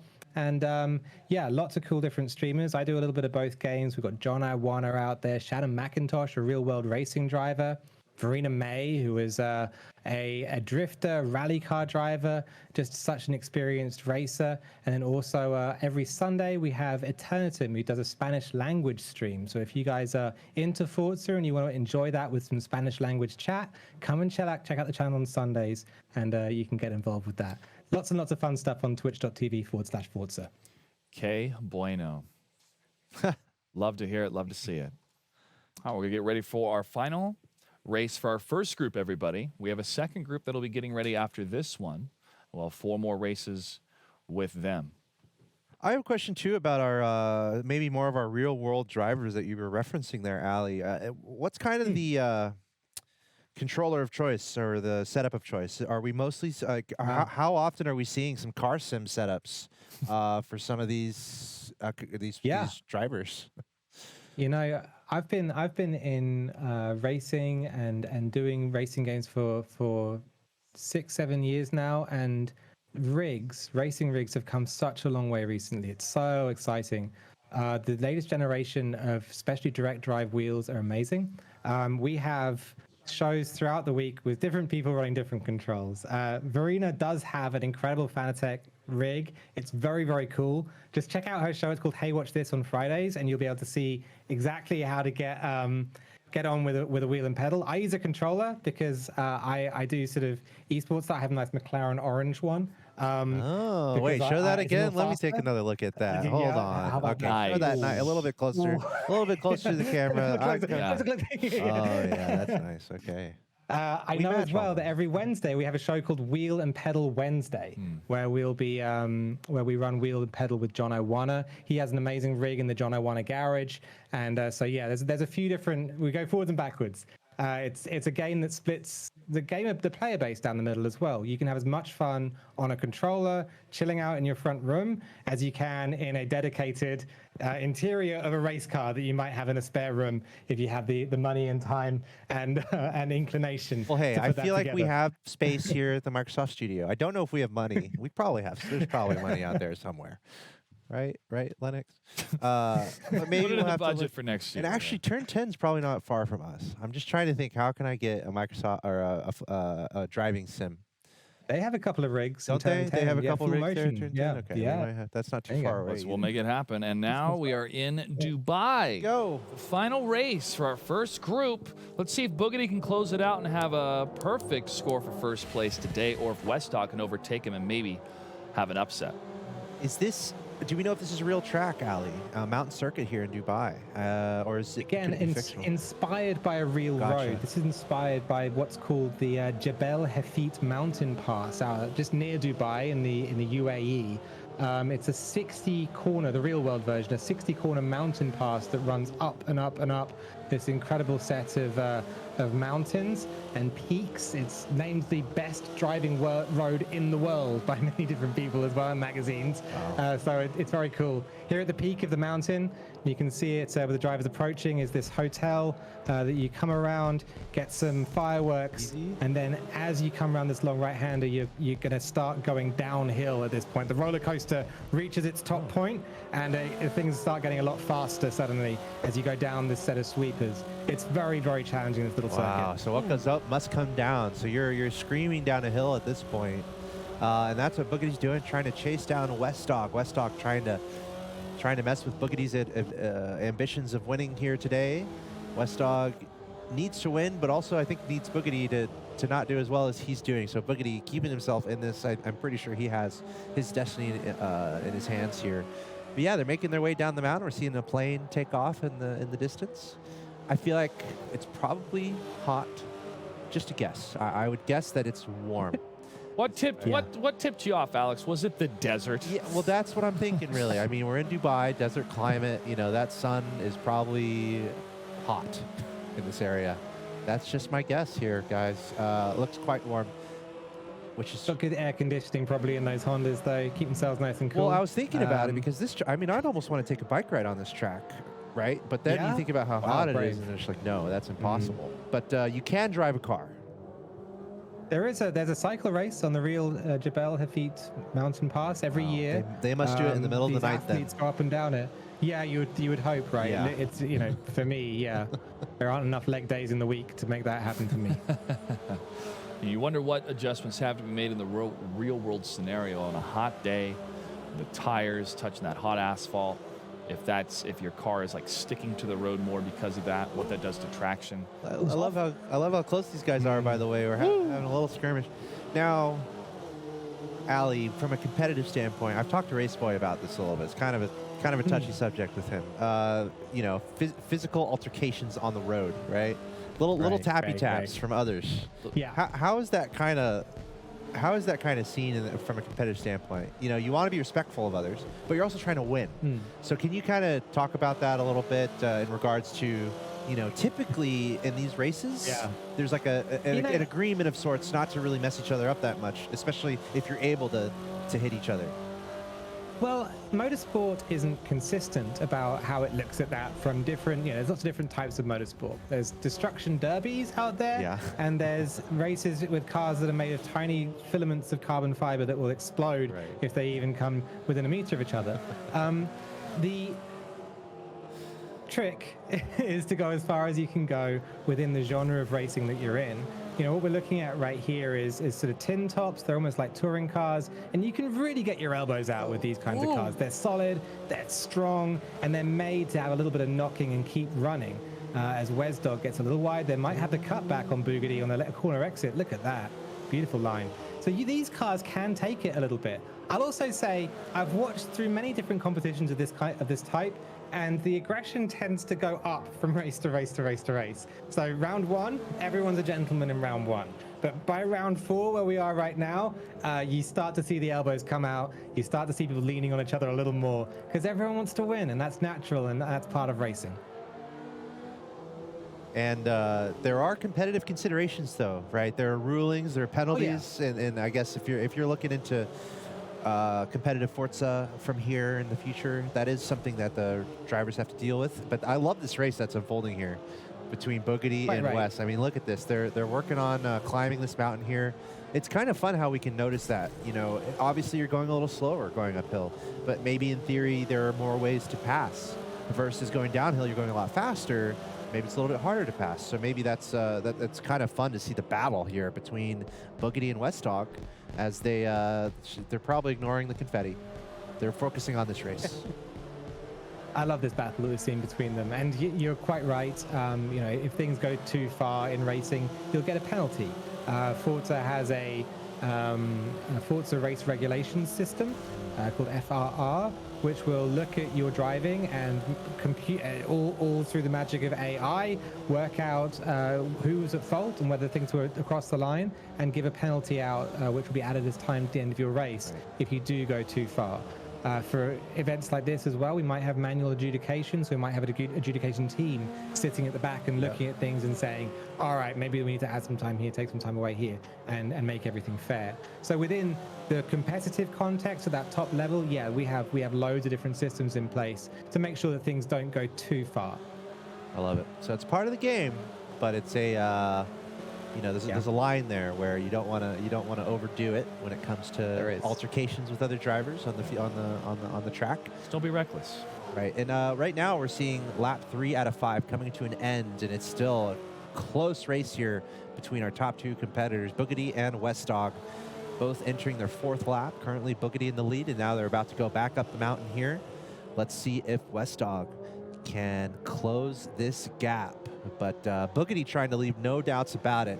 He has been victorious in each of our first 3 races thus far. It's a little bit like cycle racing, isn't it? Where you have, you know, one person taking a turn to go in front, another person taking a turn to go in front, and both of them challenging each other, being like, okay, I can follow you. Can you follow me? You kind of do a switch around. You let somebody else go and see how the rhythm works out of the race. You know, when Westdog was leading, I think Boogedy had his number, could keep up with Westdog. And now that Boogedy's in front, the question remains, can Westdog keep that gap small enough and put a move back on him when he gets the opportunity? We'll see. We've got another lap and a half to go to work out how this is going to end. Yeah, the focus for Boogedy, putting as much space as possible in between himself and the driver that is just behind him. You want to go as fast as you can. Probably the most technical turn of this lap, maybe at the very end once you're at the top of the mountain. But then once you're coming down here, you don't want to leave any time behind. So you also don't want to accidentally, you know, careen off to the left. So you got to be careful. You can't be too crazy coming down this hill. But this is intense here. I mean, there's only 1 lap to go after this, and Boogedy is just barely in front of Westdog. So how do you kind of approach this? Let's say, Allie, let's say you're in the shoes or you're on comms. You're the coach here for both these players. How do you kind of approach them both sides? What do you say to Boogedy and what do you say to Westdog? I think for somebody in Boogedy's position, it's a good position to be in. It's just about always having that mind game where it's like, imagine the race has just started here and you're starting with an advantage. You know, always give yourself that mental reset and don't carry the weight of the whole race with you as you go along. The race starts here, you just have a head start. In someone like Westdog's situation, now is when you're going to have to push, and you're going to have to see how fast you can really go around this track. It's time to take risks as well. Last lap of the race.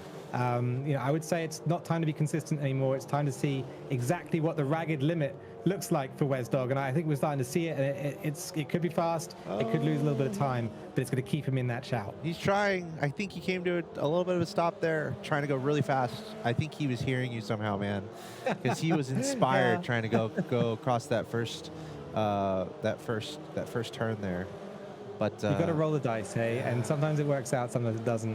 It was a very spirited run we've seen from Westdog throughout this whole competition. Has kept Boogedy honest. But yeah, it may be slipping out of grasp now as we get into the final lap. All right, we're seeing Boogedy get to the top of the mountain here on this Dubai track, Dubai Mountain Circuit. He's going to go past this confetti, going to take this turn as fast as he can, and then it's time to go back down. He knows that West Dog is behind him, so he's going to be moderately happy about his position right now. Let's make sure to keep it under control. A crash would be a disaster. He does not want to crash, so he's going to want to play this relatively safe. Keep those four wheels on the road and coast down the mountain to victory as we see the Dubai skyline in the background. Keep in mind, this is the Civic Type R, based on the 10th generation of Honda Civics. This is a very new car in a lot of ways, carries a lot of weight of safety devices on it. It's not like the Honda Civics of the 90s, which didn't weigh anything. This one is heavy. So going up and down hills, it makes a big difference to how this car handles. It's going to get momentum up as it rolls down a hill. It's going to lose momentum as it goes up one. But Boogedy doing a great job there, keeping this thing neat and tidy as it comes through the last bend. I'm sure Boogedy is just so hyped right now. He's about to do a kind of a spin out, and then he might jump on his car. We'll have our cameraman ready for that. Because here he goes. He's going to cross that line, and Joshua, he's getting a lot of goodies here. He's getting a car racing sweet pass, meet and greet with the Toyota professional driver, and travel expenses, and he's in the celebrity showcase. I think Boogedy just locked it up. I think Boogedy locked it in. Congratulations. You know, West Dog following right behind. There's a number of times where West Dog tried to overtake, and we'll talk about that as soon as the race concludes, but just Boogedy knowing when to slow down around these turns. Mullerman's like, yep, it's over. Lap He wants to party where the confetti. He's going to the after party And also, first. you're at the top of the mountain. You probably got the best views up there, so that might be where I kind of hop out. I don't mind. I don't mind being. I'll join him with the party right now. We'll wait for these players to get across that lap. But you know, looking at this course, 5 laps, you think, okay, we did 11, shorter race, we got this. There's that one hairpin turn. But really the speed of going downhill adds such a factor. But the element that I wanted to talk about was West Dog overtaking Boogedy a number of times, but you could see Boogedy was going slower, and I could almost imagine myself being in West Dog's shoes going, I'm overtaking him, I got this. But then you're looking in front of you going, oh, there's a turn. And Boogedy's just able to weave out of the way, and there was a number of times that West Dog overcommitted to the overtake, and Boogedy was able to get out in front. That's going to be very, very frustrating, though, because there's a number of times where like, I'm winning, and then you realize I'm flying into a wall. Isn't that the beauty of the balance between, getting around the track as fast as you can, or I should say trying to win, but also respecting the track? Sure, you're on a straightaway. Sure, you might be about to overtake someone, but wait, there might be a turn just there. So you have to kind of manage that. You're like, wait, I shouldn't be going this fast. Maybe I should slow down a little, turn, and then try to make this pass happen. So I like that you mentioned that. Just all these different dynamics that these drivers have to manage when making their way around these pretty complicated tracks. I love that battle. It was so it was such a sort of game of chess, a kind of almost a dance you see in the end, where one car is being placed in a way that is going to necessitate the other car to go down the inside and take that risk of running too wide. And you dive in underneath again, sacrifice and take back. It's great to watch two people who really know how those cars work and what they're going to do, just sort of have that interaction, that fight around a circuit. It was great to watch. And do you have that focus, in the driver's seat, be it a controller or a setup or actually in the car, to kind of have maybe an 80-20 split of focus on what's behind you compared to what's in front of you? Like, do you have to make that adjustment to play more defensively to make sure nobody overtakes you? Or do you just maintain your focus on what's happening in front of you? And if somebody starts to overtake, just, all right, if they're going to have it, let them have it, and then you find your window a little bit later. Because it seems that you can get kind of lost in the forward drive of knowing what's in front of you if you keep worrying about who's going to try to overtake you, on some of these straightaways or these corners. Yeah, driving from your mirrors is a real tough thing. It's part of that sort of, it's one of those things you have to kind of teach yourself not to do, I would say. Enzo Ferrari would just say that you just focus on what's in front of you. Everything else is history. Let it go. Never look backwards, drive as fast as you can. And I think that's definitely how the best in the world do it.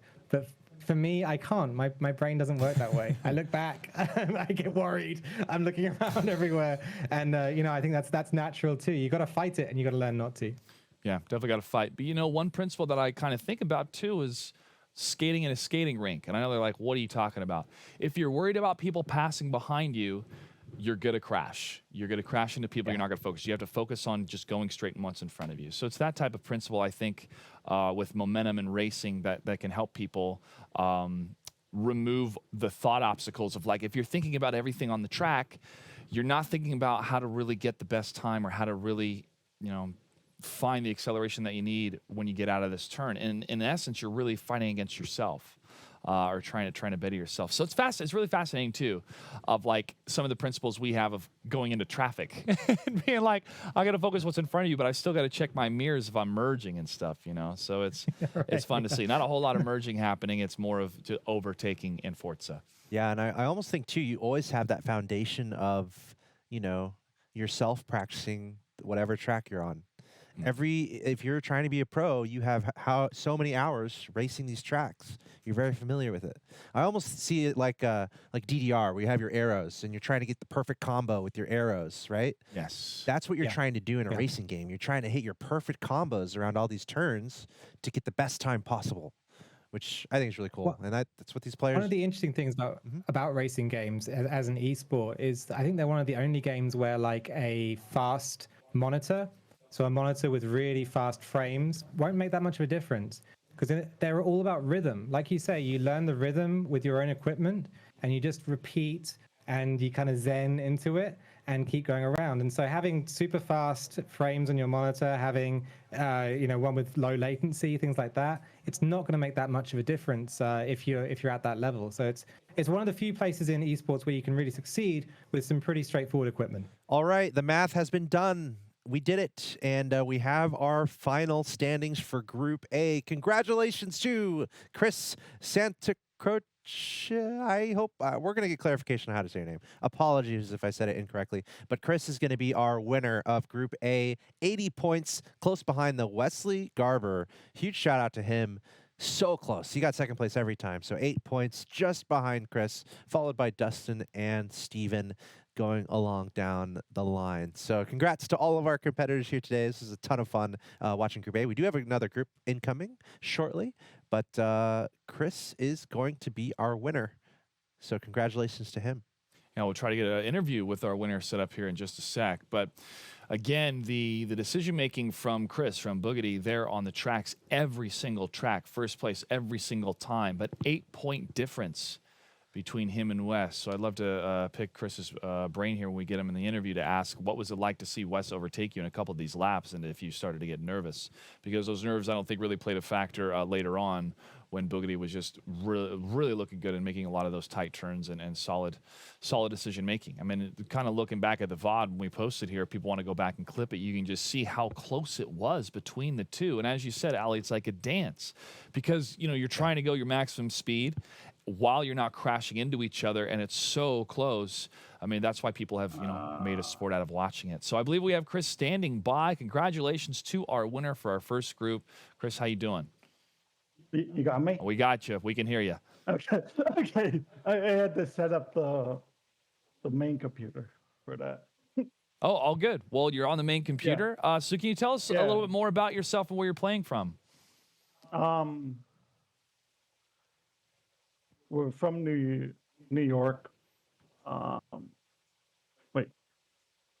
Like what kind of details question? Anything you would like to share, Chris. Like if you're playing from New York, are you? Yeah, we're playing from New York, and I chose to go on the console today, even if I could go on PC. Oh, all good. Happy to have you on because console. I want more fair playing field, because PC has advantages completely. Gotcha. Well, how long have you been playing Forza? Because obviously you did very, very well, and is it one of your favorite to play? I play a lot of racing games. I play a lot of all kinds of games. So I play almost every little kind of genre that you can get into. Are you involved? Of course. Go ahead. In Forza, I want to say at least 5 years, because I play with my one friend. OG. Nightly. And he's one of my friends. Do you have a group of friends, and can you tell us more about any activities or groups that you're involved in around there, be it either physically or online? Like with Special Olympics in general? Sure. Yeah, We're part of Northeast Rec, that is a Special Olympics organization over here. That's like some of them I known since high school, so I just followed along and stayed with them. He's so good at Forza. I was going to ask him, do you have any tips for people that play? Because I think I could use some tips from you in order to get better at Forza and racing games. Yeah, it's just get used to it. It's knowing where the breaking points. I was playing all week. I figured out where all the breaking points was once they put out what tracks we were doing. I figured out where all the breaking points and everything was. I want to ask you also, you won every race here. So how do you feel? And did you expect that to just come out? No, I did not. So how does it feel? How does it feel to get the job done today? Good, because I've been practicing it, but I wasn't expecting, or I thought it would be closer. Were you feeling a little nervous about Wes? We noticed that you had some close moments there in a couple. I didn't want to knock him, so sometimes I would just let off. So it's makes them feel better because I noticed sometimes he would just come and swipe. Well, over to the left. I will say that sounds like incredible sportsmanship to me. So kudos to you for doing that, and congrats once again on winning. Is there anyone you want to thank or any shout outs you want to give? My brother John and my one friend from where I used to work, Nicole. I forget her last name. I totally That's okay. We can just go with Nicole. Shout out to Nicole. Yeah. All right, awesome. Well, now that you're headed to the Celebrity Showcase, do you think you will continue your winning ways? I'll give it my all. Right on. That's what we love to hear. Yeah, that's the best you can do. And you gave it your all today. Congratulations on winning. I mean, seriously, looking really, really good. Allie, while we have Chris here for one final question, was there anything you'd like to say, Allie, as our gameplay expert, in regards to Chris's performance today? I loved it. I thought it was such a great performance seeing you out there driving. I think those tips that you gave were really good. I wanted to ask about driving next to other drivers and having those close battles. Is that something that you practiced ahead of this as well, or is that something that you were? I done it with my one friend. A friend. He helps out with like a lot of us. He has helped me out with a lot, Jeremy. Very cool. Well, it was really impressive. Well done. Congratulations. Yeah. It's good to have those friends that can help you get better and better, get better at those games. Because he's good with racing stuff. Yeah. That's why I know to always reach out to certain people for everything. Gotcha. Well, Chris, again, congratulations on winning, and we will see you this Saturday. Yep. Okay. Sweet. See you, Chris. Congrats. Yep. Chris is done. We do have two groups racing today. Chris got the early shift, came in, played some Forza for a couple hours, got his rewards, got his prize, and he's done. So just a awesome day for him, I'm sure. But we have more Forza racing coming your way, so stay tuned. We have our next grouping of drivers, and of course, all competing for the prizes that we're giving away. You're watching our coverage of the Special Olympics event here for inclusion in gaming. Once again, a collaboration of Special Olympics, Microsoft, and Xbox. We're going to take a short break here, and we're going to be back with more races, so stay tuned. When I play, I can do amazing things. I can run, I can jump, and I'm still learning to do more. Special Olympics young athletes helped young children around the world discover their abilities and develop their strengths through the power of sport and play. Young Athletes introduces basic sports skills like kicking and throwing through fun activities to children with and without intellectual disabilities, ages 2 to 7. Children of all ability levels participate, and they all benefit. They develop important motor skills, grow stronger, build confidence at every milestone, and learn to interact and communicate with others. Families share in the fun and learn to support their child's development. And everyone learns acceptance and friendship. With activities in more than 125 countries, Young Athletes reaches children around the world, giving families, communities, and schools the tools to create inclusive environments and help children of all abilities unlock their potential and envision brighter hopes for the future. I love to play. It makes me happy to play with friends, and it helps me be the best I can be. So come on, let's play together. Hi, I'm Christopher Bell, the number 20 Toyota NASCAR driver for the Joe Gibbs Racing Team. I want to give a shout out to all of the athletes and unified partners participating in the 2021 Special Olympics Gaming for Inclusion event, and a thank you to everyone who is tuning in and to cheer them on. Your participation in this virtual opportunity proves the power of sport and the power of inclusion remains strong and can be shared together even if we aren't physically together. And what an exciting way to connect through a mutual love and appreciation for esports. Tune in to watch the Xbox Twitch channel on September 18th.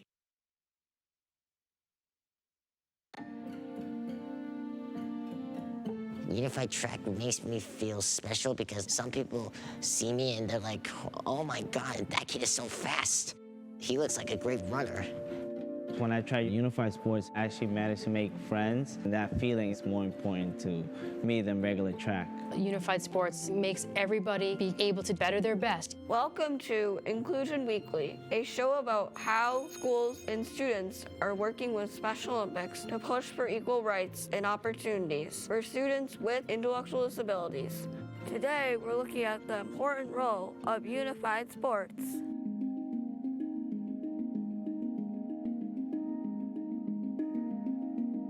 Unified Sports is a program where sports teams have a combination of people with and without intellectual disabilities, putting them on an equal playing field. It allows students who might typically be excluded to represent their school and be cheered on by their peers. Do you feel included on the Unified Track team? Of course I feel included because they find me really smart and kind, honest, and I kind of like give them a little boost whenever they're like falling behind. I do feel included, and I've always liked Unified very much.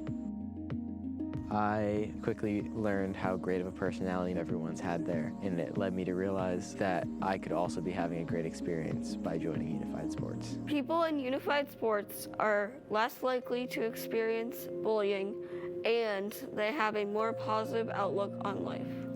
I have been teased a lot since elementary school, and that like hurts my feelings. Unified Track really did help me a lot. I can hear people cheering for me, and it helps me not think about all the times I had in the past. To watch the students in both classrooms come together and work together, and it just makes you feel good that we have this opportunity to have these programs here at the high school. Unified Sports has taught me that anyone can do anything, no matter if you have an intellectual disability or not. If you are interested in Unified Sports, contact your local Special Olympics program and talk to your athletic directors and coaches to see if they can help you start a unified program at your school. It just takes one person to get things moving.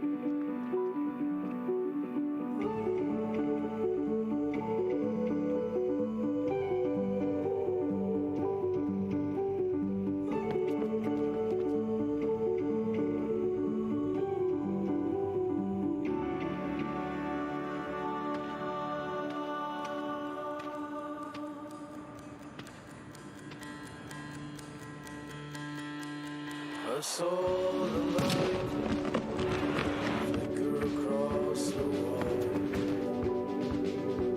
Memories, they seem so far. I was blind to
life gets hard, will you run from it or will you stay and try to overcome it?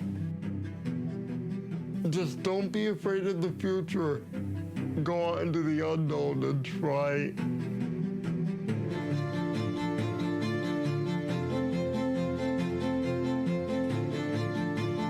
Nobody should have to feel like they're not wanted for something that they can't control. It's like I am embracing my inner self. It's about building something that you're going to eventually look back on and be proud of.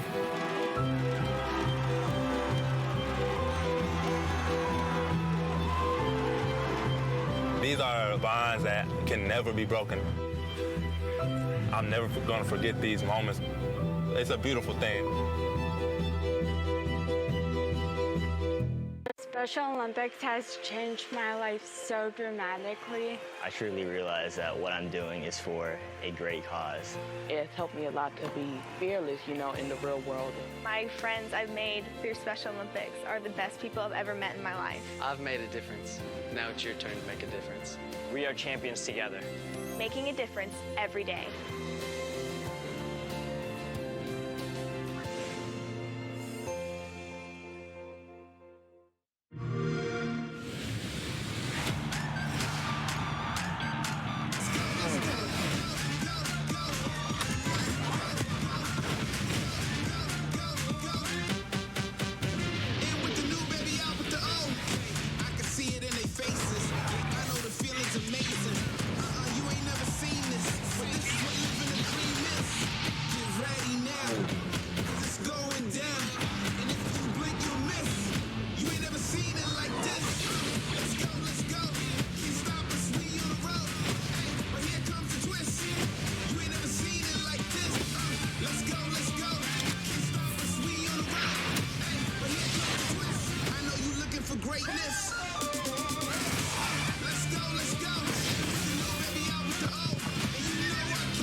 From our team to yours.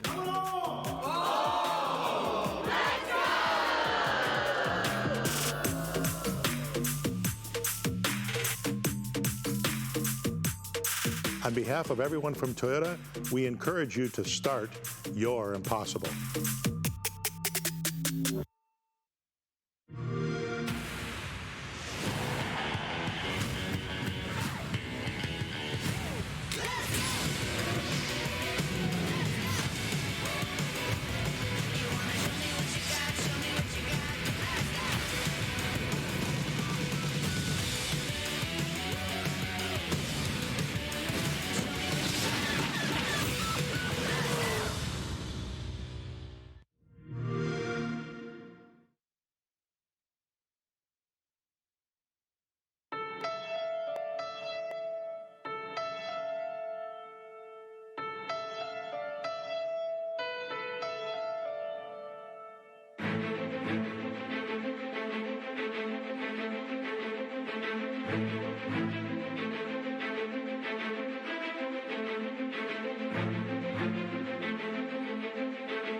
Let's do it.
Rampart!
Hello, everyone. Welcome back from the Microsoft campus in Redmond.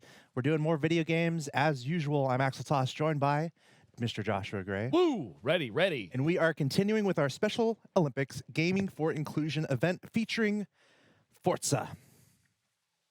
Awesome racing game. Absolutely. We just had a pretty fun competition to start things off, to have our first player qualify for our prizing and, of course, our celebrity showcase happening soon. And now our objective is to find our second player to join. So we're going to have another flight of races incoming. And yeah, I'm looking forward to it. We also have Ali Tack on standby, helping us out here today. Ali, are you having a good day today so far? This has been great so far. We've seen some great racing. Group number 1, group number 2. The cars only get faster, the tracks get harder. So I'm all ready for it. I want to see what happens. Let's take a look at Group 2. We got to showcase them here at the top of the show, but you know, Boogity was the #1 player that we saw that will be joining us Saturday. Here are the players that are participating in Group B: Colton Rice, Mike Prebeck, Christopher Davidson, Julius Levesque, Austin Henry, JJ Slatone, Scott Chirac, which is one of my favorite names out there, Bill Carahare, Thomas Stipe, Dustin Wessels, and Nick Bizcats. Now, the choice of cars is going to be the same for everybody. We're starting off with that 2019 Porsche 911 GT3. So I look forward to see how the behavior of this car is going to be amongst these players. Indianapolis Motor Speedway Grand Prix Circuit will be the first track that we're showcasing. And the second time we're going to see this car on the next track will be Road America Full Circuit. Our third race will feature the 2017 Toyota number 18 on the Joe Gibbs Racing M&M's Camry.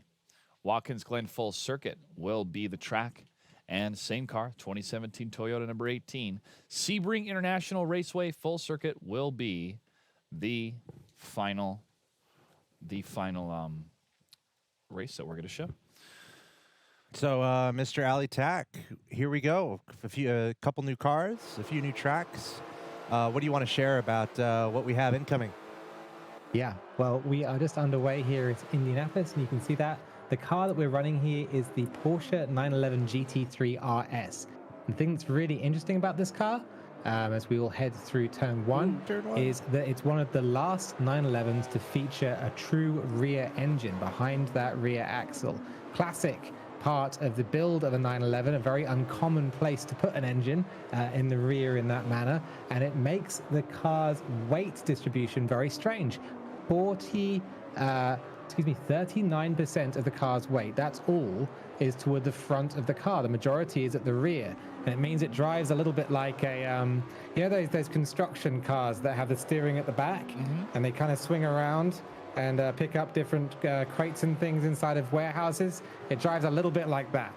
The car is very, very pendulous in the mid-corner, and so it swings around. Something to watch out for in this race. A forklift is what we like to call those. And yes, pendulous is the word, and it is something you have to get used to, which is why I have been trained in driving a forklift, and I am licensed. And yeah, you got to watch out. Wow. That's amazing. Are there forklift races that you can join? Yes. I mean, that's where my main goes immediately. Yeah, and you usually drive backwards when you're racing in those things because you don't want those forks going forwards. But I love that you brought up that example, Ali, because it really is a different mindset you have to be in on where the car is actually turning, and that can make such a difference, you know, especially at these speeds. And oh yeah, go ahead, Ali. Yeah, go on.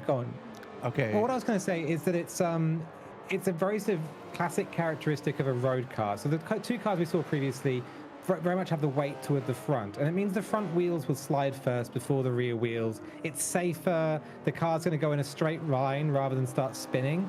With a Porsche, with a sports car like this, we're looking at a very advanced car, if you like. And if you get it wrong in this car, it's going to start going around in circles rather than just sliding neatly off the track. That's the big worry. That's what you have to keep in mind while you're pushing this to its limit. Yeah, it makes me think of more drifting techniques. If you have more weight in the back of your car, maybe you have more of a control over those sweeping turns. If you're trying to drift, you know, using the back of your car's weight to carry you through the turns while drifting. Something like that. Like the end of the Italian Job when all those minis have the gold in the back of them, you know?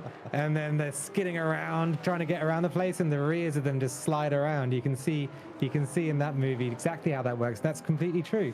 Makes the car, in the game we call it, or in the community we call it rotating. The car rotates in the corner. And that just means that the body of the car starts to come around in a way that allows you to get on the power earlier and squirt out the corner a bit faster. It's a great feeling when these cars really latch in. And this GT3 RS, so much downforce, so much cornering ability. It's such a great car to feel when you're driving. Yeah, I feel like there's a delicate balance there between you having it as a utility on these technical turns and using that, you know, to help with your drifting or help get across those turns quickly. But it's also a lot to manage. I mean, it's a powerful car.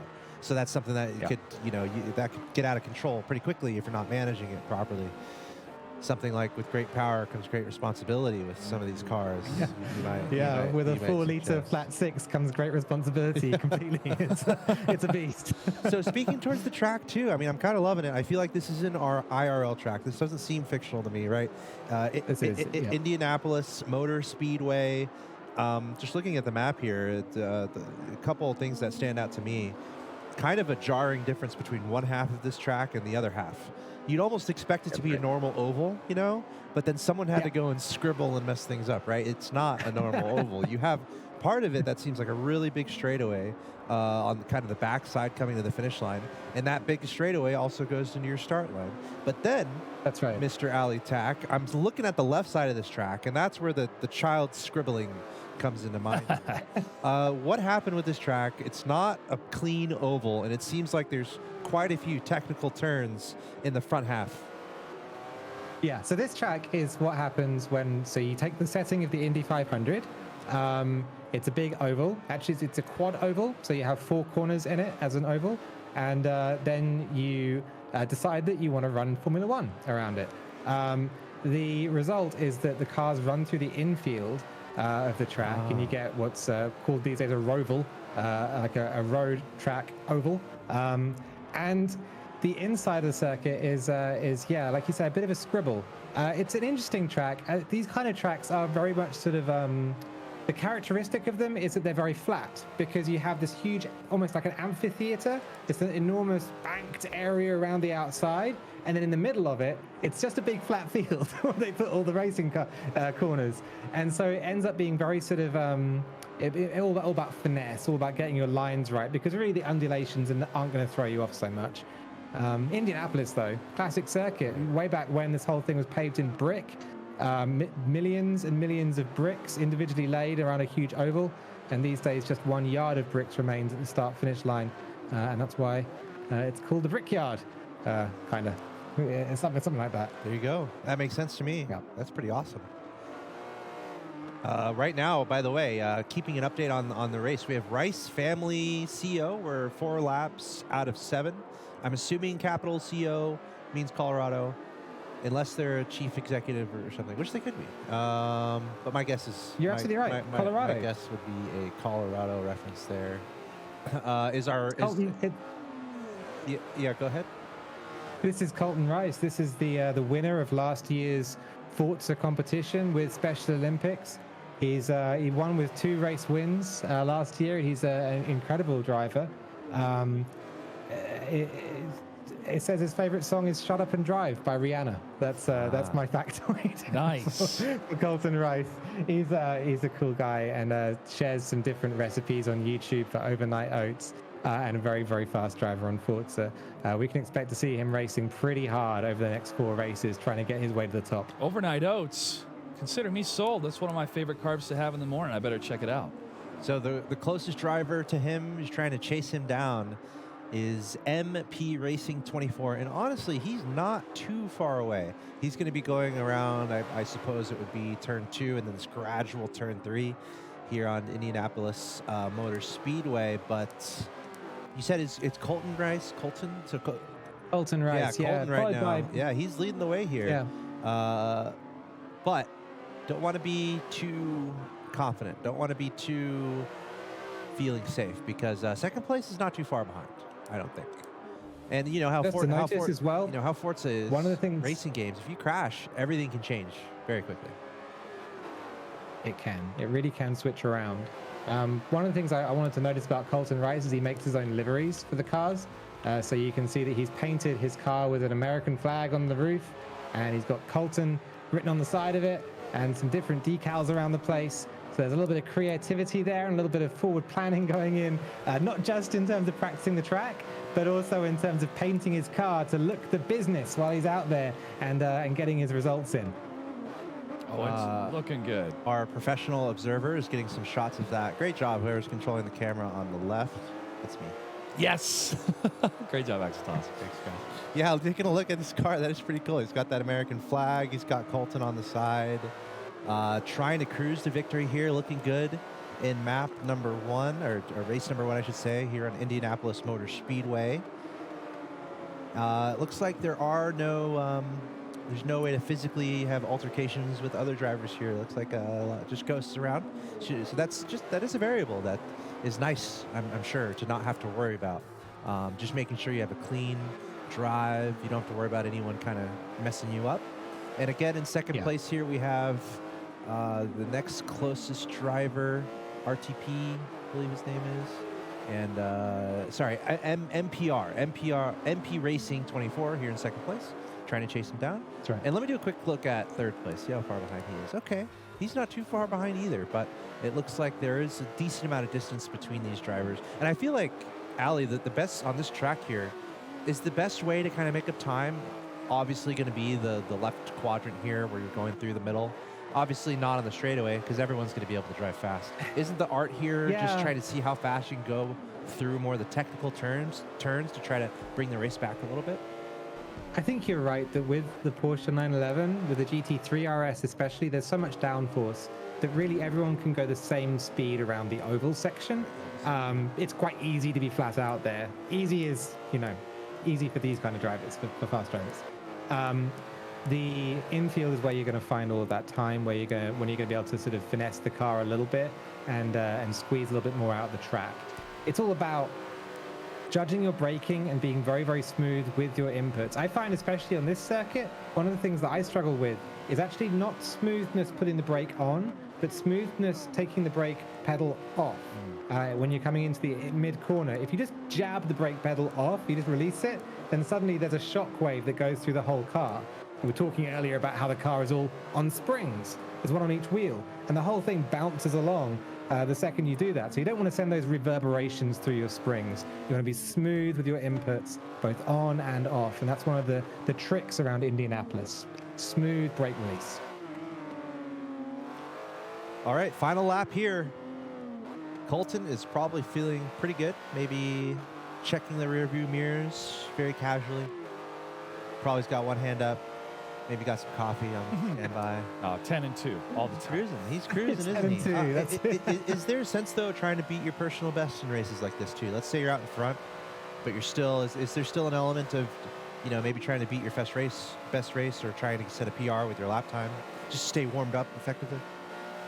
Yeah, there's no turning it off. Some drivers just go and go. You can see with Colton, as he crosses the line there, that it's just all about pushing all the time. And I think that's just what keeps him consistent and what keeps him fast. What a great driver. Yep, getting first place. Once again, we're going to have 4 races in this group. There's flight scoring depending on how well you do in each race. So Colton Rice, he's going to accumulate the maximum amount of points possible in race 1 by getting first place. We're looking at second place here. MP Racing 24 just going to the finish line now. That's just seems like such a nice straightaway there. I mean, look at this alley from the top. I feel like from the very top of the track, all the way down to the bottom left. Do you think you can almost go full speed that whole turn? I mean, the turns are gradual enough where you're not really having to slow down, right? What do you think about that? Yeah, especially because it's banked as well, so the car squishes into the road and pushes down into itself. Yeah, MP Racing there, Mike Prebeck. He's a 3-time gold medalist at the State Summer Games and named Male Athlete of the Year in 2013. He's no stranger to success. Awesome. And doing a great job. Second place in the first round. We saw him do well last year as well in the Forza competition, so somebody else who's coming back for a second bite of the apple. And yeah, a great result. Second place in the first race is going to tee him up nicely for the next 3 upcoming. Yes, and there we see a Maya Moth crossing the finish line in 3rd place as all of our drivers are making their way across the finish line here eventually in the final lap, 7 laps here at Indianapolis Motor Speedway. But Colton stealing the show here. Colton Rice, his handle being Rice Family CEO there. Winning by about 45 seconds, so really nicely done to be able to pull that off. I mean, there is a factor of having your favorite tracks, right, Ali? Maybe you're better on this track, or maybe you're not so great on that track. Do you think that's an element that? For sure. Everyone's got their favorites. And I think Colton looked so good there that in a way, it's got to be one of his favorites. If it wasn't before, it is now, right? He's just won the race in this big competition around that circuit. But, it's about tracks where you feel comfortable and ones where you can get into your rhythm easily and just enjoy yourself driving. If you start second guessing yourself, if you start looking in that rear view mirror rather than looking forwards, then you're in trouble. So it's the tracks where you get the rhythm, where you feel good. I see we have Nemesiah joining us in the game. They were chiming in during our Rocket League matchup, so great to see people either participating or spectating in today's event. Huge shout out and thank you to the Special Olympics Gaming for Inclusion. We're showcasing these players and working with the Special Olympics, and we want to say thank you to Microsoft Xbox and the Special Olympics for collaborating to making this event possible. And if you missed some of the action, make sure to check out the VODs right here on twitch.tv/Xbox, and be sure to check out youtube.com/Special Olympics. And, as we move into this second lap series, we have, I believe, 5 laps for this next one. Road America full circuit. Now, this is where the storyline starts to develop. We saw who was out in first. We saw a beautiful performance, on our top players here, and let's say top 3, top 4. But anything can happen for these players to make it to top 3, top 4. Even those that maybe lag behind can perform better here. So the initial points, definitely a huge factor, but don't really spell what the fate will be for all of these players. And that's what's so fun, and kind of like what I was saying just before there, where you're going to have your favorites. You're going to have the tracks you don't like. I'm sure in the competitive scene, there's an element of vetoes at the top level where players are deciding which tracks they want to run on. But that's what's fun being on the administrative side of things. You can kind of choose which tracks. It's kind of just a fun element there. It's like it doesn't matter your history, doesn't matter what has happened here. These are the tracks you're going to have to face, and you're going to have your favorites. That's part of the challenge. That's part of the test. Can you do well on all these tracks? We didn't just do one race on one track. No, we're doing 4. So here we go, from Indianapolis to Road America Full Circuit, followed by Watkins Glen and Sebring International. What are you expecting here, Ali, as we go into Road America? And any elaboration you can give on kind of maybe even your tracks, or what tracks that these drivers might favor versus others that maybe are a little trickier, perhaps. Yeah, well, I mean, from Indiana in round 1 to Wisconsin in round number 2, so that's from the speedway and the infield we were talking about before to a dedicated road racing circuit. Road America once upon a time was just a group of hooligans going from town to town on public roads, and eventually it got so popular that they decided to make a real racetrack there, and this is the result. It's a very different circuit to the one that we saw, first of all, not least because there's some elevation finally, but also because you're going to just see some corners and some areas of circuit that will put a car right on its limit and hold it there for a very long time. Now, we were talking about the oval there. The Porsche on the oval isn't really being challenged, right? It's just running along a bit of banking. It can be basically flat. Here in Road America, it's a little bit more like sort of the Rainbow Road, if you like, of Forza, where you're going to have a lot more undulation under the car. The car's going to want to get away from you a little bit more, and just keeping it on the road is going to be a battle of itself. So not just against the players, but against the environment. Yeah, cool. We may see some people prefer it. We may see some people not prefer it. Who knows how it's going to turn out. And we are moments away from getting into our second race. We saw the standings there. Pretty easy to kind of follow along. We're not doing too complicated a math here. No imaginary numbers. Nothing too crazy. First place, you get 20. Second place, you get 18. Third place, you get 16. So 2-point differential as you go down the line. 4 races total. Definitely in the minds of these competitors, right? You kind of have to know where you stand. Right now, Colton Rice having a great time, got first place. His focus is going to be hold on to that. He's going to be aware of the drivers who are just behind him, so he's got to make sure to stay on top of it. So I expect him to be, at this point, based on what you've said, Ali, I expect him to be a pretty seasoned competitor. So I would expect Colton to be calm, collected, as we'll see what happens here. Second race is underway. 5 laps on Road America. Road America. Yeah, Wisconsin and up through the first turn. Colton Rice leads the way so far with Whack Boy just behind in second place. It's a very different circuit, and you can see already just how bumpy it is. Oh, everybody the grass on the outside. It's punishing here, yeah. Road America, not, as you just said, there's not really, there's like one straightaway, maybe 2. But otherwise, there's a lot going on here. Quite a few turns you got to stay aware of. We see Colton going to that first turn there, making a pretty smooth turn. Wackaboy just behind him, going to try to imitate the smoothness of that. Oh, careening a little bit off to the side. There we see the back power, the back vehicle power and weight of the Porsche kind of pulling it over to the side. But honestly, pretty good management there from Wackaboy to stay on the road and keep on going. But for now, Colton, he's trying to leave everyone in his dust. And he's succeeding so far. So we'll see if he can keep that up. But a pretty close race right now between our drivers in second, third, fourth, and fifth. Wow, yeah. I think you're right. I think that was a decent save there that we saw earlier on with the Porsche. Big plumes of smoke coming out the back of it there as he gets a little bit drifty, a little bit wild. No kudos points here in this racing. No points for drifts. So you're going to have to... you have to just put that down for experience and try and move forward afterwards. We are seeing a lot of times that rear of the Porsche, even more here than in Indianapolis, sliding out and challenging the drivers to a little bit opposite a lot while they go through the corners. I mean, it's not easy, right, Ali? Anyone new to Forza who might be expecting, okay, just hold acceleration down and you'll be fine. It's not easy. I mean, this game gets down to the nitty-gritty when it comes to the technicals and the mechanics and the nuances of racing around. Well, I think we were saying it before, and it bears repeating. Forza Horizon and that kind of side of Forza, will give you an impression for how different cars feel. A heavier car will feel slightly heavier, have more momentum. A lighter car might be more nimble. But once you start getting into the motorsport side of the franchise, the simulation ramps up one more time again. And so you end up, really feeling all the dampening, the springs, the anti-roll bars of the car. It all adds up into this characteristic that the car will give you as it comes around the track. We saw in the first group some cars that were a little bit easier to handle, and those were maybe more beginner cars. This Porsche and the stock car that's going to come after it are more advanced, certainly, and are hard to handle. I wouldn't recommend these as starting off cars at all. And you can see these drivers are pretty experienced and they're on their edge, and that's cool. Whack-a-boy spinning out right there. Come on, get it under control, man.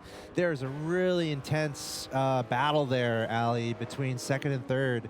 MP Racing and Whack-a-boy were going back and forth, but there's a moment where Whack-a-boy just lost control. He ended up spinning out, and now he's way back and fourth. So right now, it's actually a pretty close battle between second and third and fourth and fifth. Looking back at fourth place on the left screen there, that's Whack-a-boy. But just behind him, I'm going to go to fifth place here.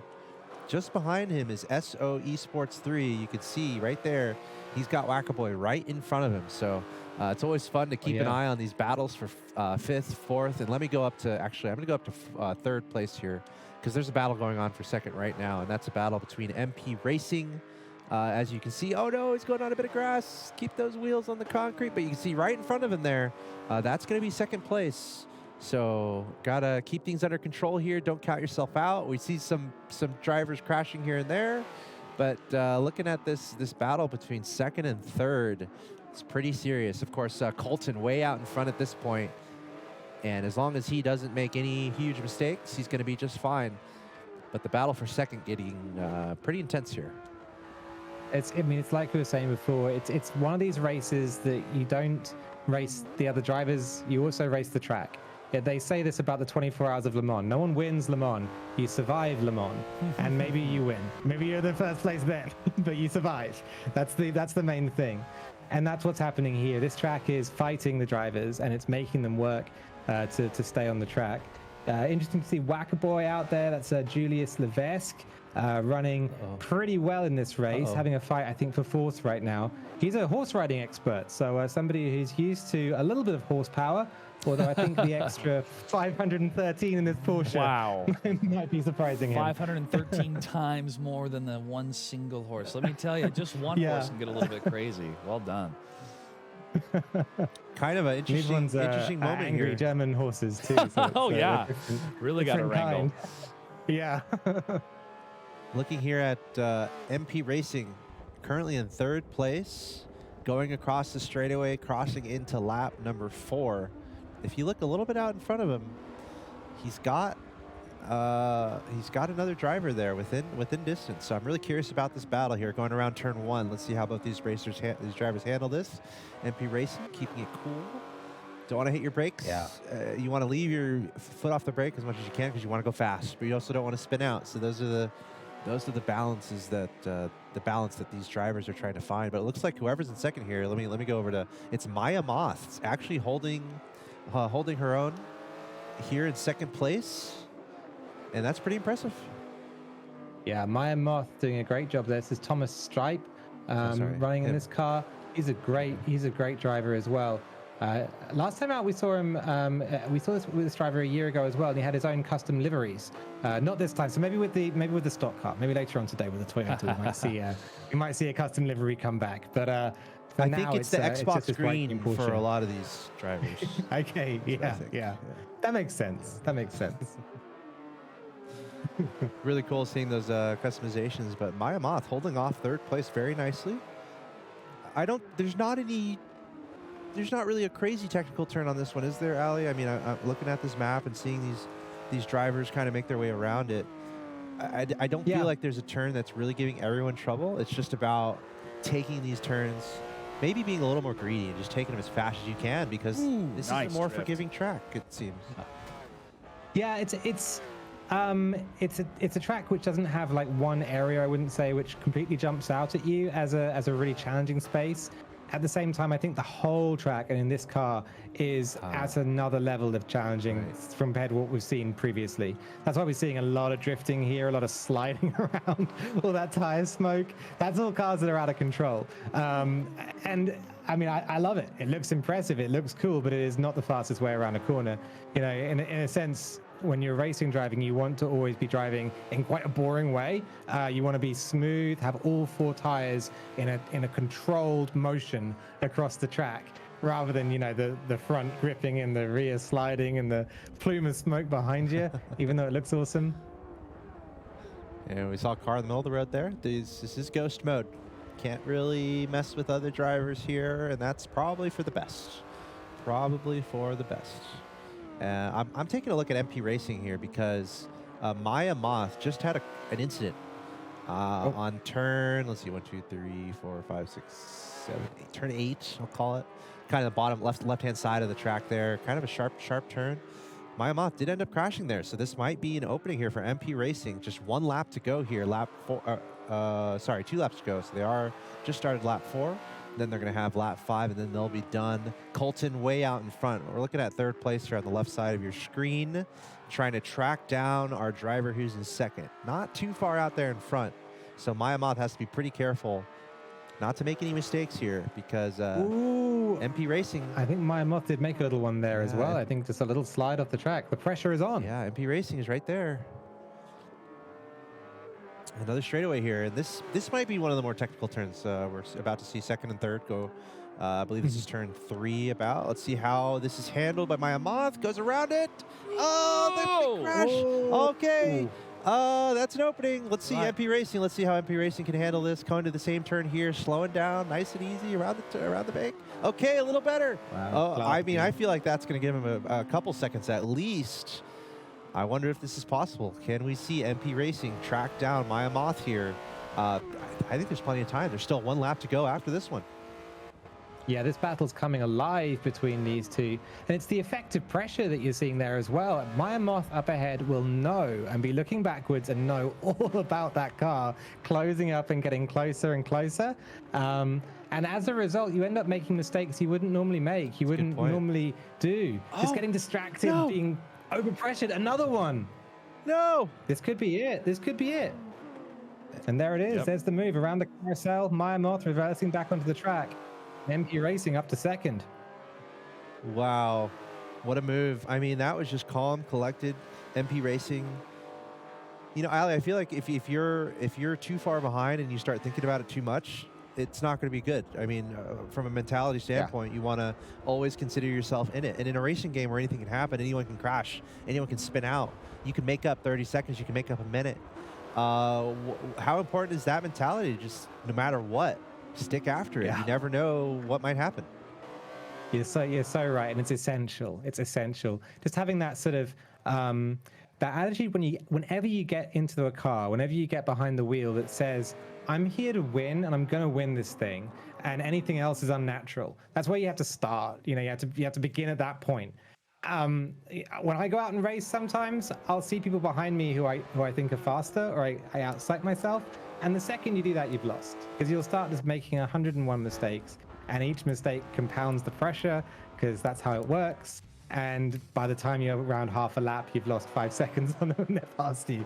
And that's what we see here as well. Pressure is a huge thing in racing, and keeping your cool is so difficult. Yeah. We are on the final lap here. Looks like this is just a formality here for Colton. He is... Let's see how far exactly he is in front. He's about half a lap in front of 2nd place. So Colton, he's going to cruise on to victory here in map 2. Remember, there are 4 tracks total that we're going to be going through. But Colton Rice setting himself up beautifully here after these first 2 races. Meanwhile, what a story that has unfolded here in this race between 2nd and 3rd. Maya Moth was 2nd for most of the race. MP Racing is pretty far behind, but he stuck in it. And he stayed calm, collected, racing really well, honestly taking some really nice turns. And we saw MP Racing overtake Maya Moth, and now he's in 2nd place. He's a good amount of distance away in front of 3rd place, but as we know now, you know, it's never safe here. You always got to make sure you stay on top of it, because one crash can make you fall pretty far behind. So I think MP Racing might be able to pull off a 2nd place here. We just had Colton cross in 1st. And now we're going to see all our drivers finish up here in track 2. Yeah, just looking at the track and the behavior of our different drivers, you know, as you said earlier, you're racing against the course, the track itself, and trying to survive it. when I look at the breakdown of this track, yeah, obviously a lot of turns, but I think one way to compartmentalize when to, overtake your opponent is to only focus on one turn and being, this is a turn where I'm going to focus on overtaking to see if I can. Every other turn, I'm only focused on me. I'm trying to make sure that I'm at my fastest time at every single one of these turns. At least for me, that seems to kind of help that you're not so distracted or at least being overwhelmed by where you're placing. Just trying to race your best race, but then picking one of these challenge points to really challenge the other racers there. In some of your strategies, Allie, or at least depending on the track, do you try to compartmentalize that way? Just focus on you and the race until you reach one of these corners and try to overtake?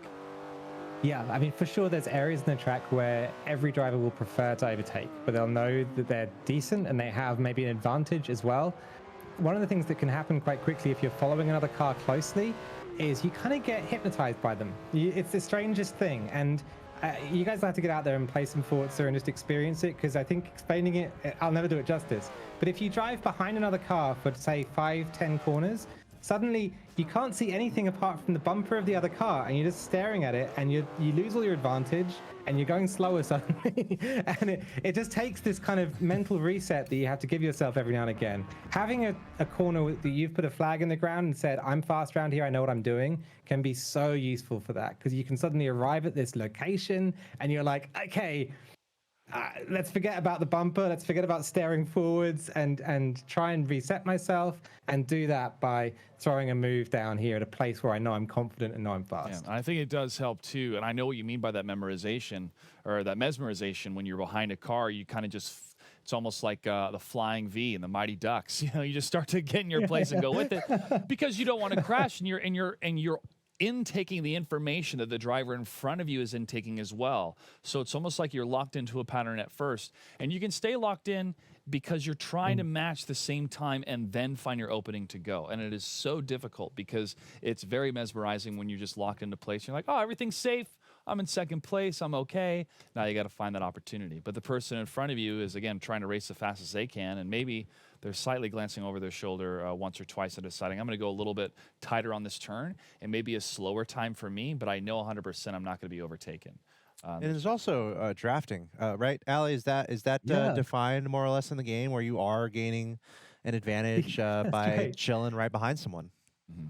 I love it. I love the layers of complexity that we're adding here, and it's all there. It's all in the game. So drafting is when the car in front is moving the air forwards. Mm-hmm. So it's cutting a hole in the air, and if you drive behind it, then the air that you're moving in is already in a pocket that's moving forwards. So you can go a little faster.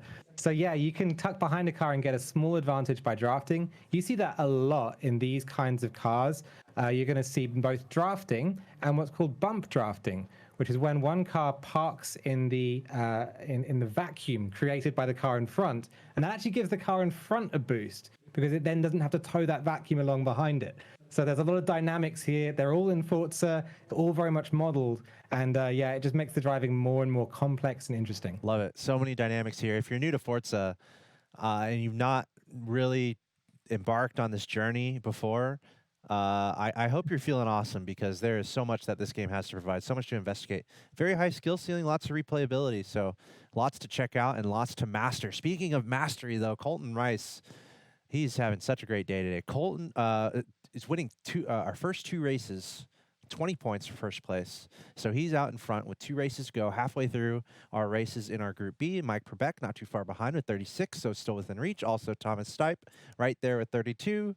They have Julius Lavask with 26. Everyone kind of close up near the top. So still a lot of room to make a comeback happen.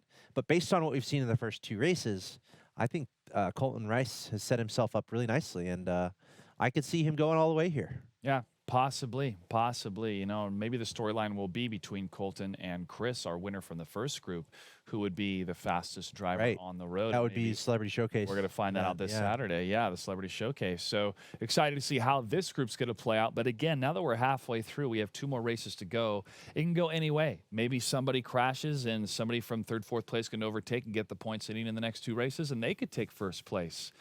2017 Toyota number 18 Joe Gibbs Racing M&M's Camry will be the vehicle of choice. Watkins Glen Full Circuit will be our next race, and our last race for this group will be the Sebring International Raceway Full Circuit. And a reminder, folks, the 2 winners will receive a Forza Motorsport 7.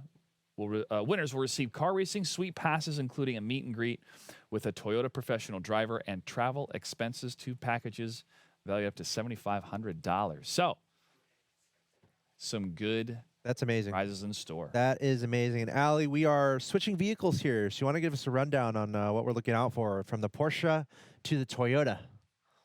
Yeah, the Toyota is a dedicated racing car. That's number 18. So when you get into this one, you're sliding into the butt indent left by Kyle Busch, who ran this car to some great success in 2017, came second in the championship, but did get a whole bunch of wins along its way. It's a racing car. It's got a tube frame chassis. It's light. It's got a massive engine. It's an American racing car, so 5.8 liters of displacement. There's no replacement for displacement. Yeehaw. And this thing has rear-wheel drive at a front engine, so it is. It's basically, I would say, it has no aero and a whole lot of power and a lot of rubber. So it's this difference between mechanical grip and aerodynamic grip that you're going to see play out here. The car will get sketchy at high speeds, but pulling out of a corner or hanging onto a corner, it's actually going to do all right. It's a really fun car to drive, but also a bit of an animal with that engine. So we might see a few people leaving some rubber on the road and some dust in the air. And of course, the track that we're going to be embarking on here, Watkins Glen full circuit, 6 laps. How do you classify this track? Have you been there? Got any factoids for us? I would love to go to Watkins Glen. I've never been out in New York. It's a beautiful, beautiful track from everything I've seen. Partly paved with concrete and partly paved with asphalt. And you'll see a huge grip difference in those racing surfaces on Forza Motorsport. That actually changes the way that you make your lines around this track. Some apexes you're not going to want to hit just because there's concrete there, and concrete is very slippery compared to asphalt. So these drivers are going to have a lot of experience to read the road, read where they want to place their cars in order to get the most possible out of them. All right, let's see what happens here. What's really curious, Allie, to me, first of all these different tracks have such different characteristics. One thing here, the starting line is so close to a turn. Sometimes you see that. I feel like we see that at the Circuit of the Americas, I want to say, where it's like, you start, and then there's a turn. So how does that kind of change things? We just saw quite a few people kind of spin out there in the beginning. I think, for one thing, it makes pole position more powerful. There's less of time to get alongside the leader on the grid before the first corner. So Colton Rice, who we're seeing in the top right, had a little bit of an easier time here, I think, in the run down towards turn 1, just because of how the track layout is put together. Some of the cars behind will have to squabble a little bit, will have to fight, and we're seeing that with Maya Moth on the top left of the screen. They'll have to have that fight, settle it out, and then try and chase down Colton later, who's had that early advantage.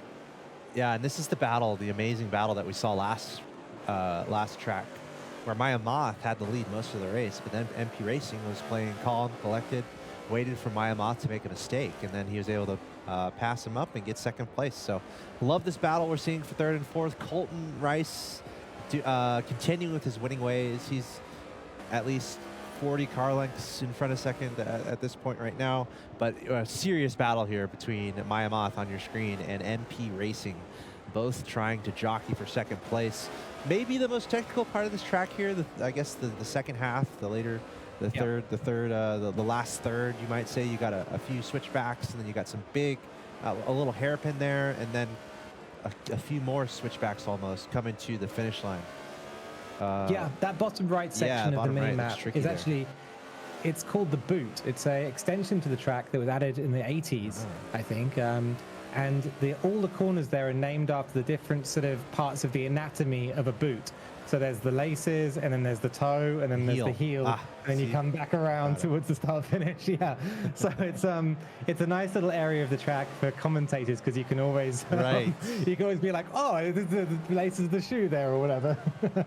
That's what we need. We need ways to describe what we're seeing. And thank you for the nickname for that part. Yeah, the boot, easy to identify.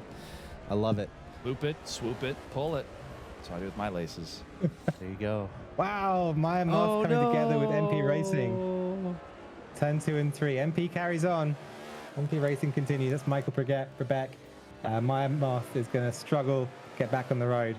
It does release MP Racing, though, to try and chase down our leader, Colton, who might have a little bit more trouble now. Yeah.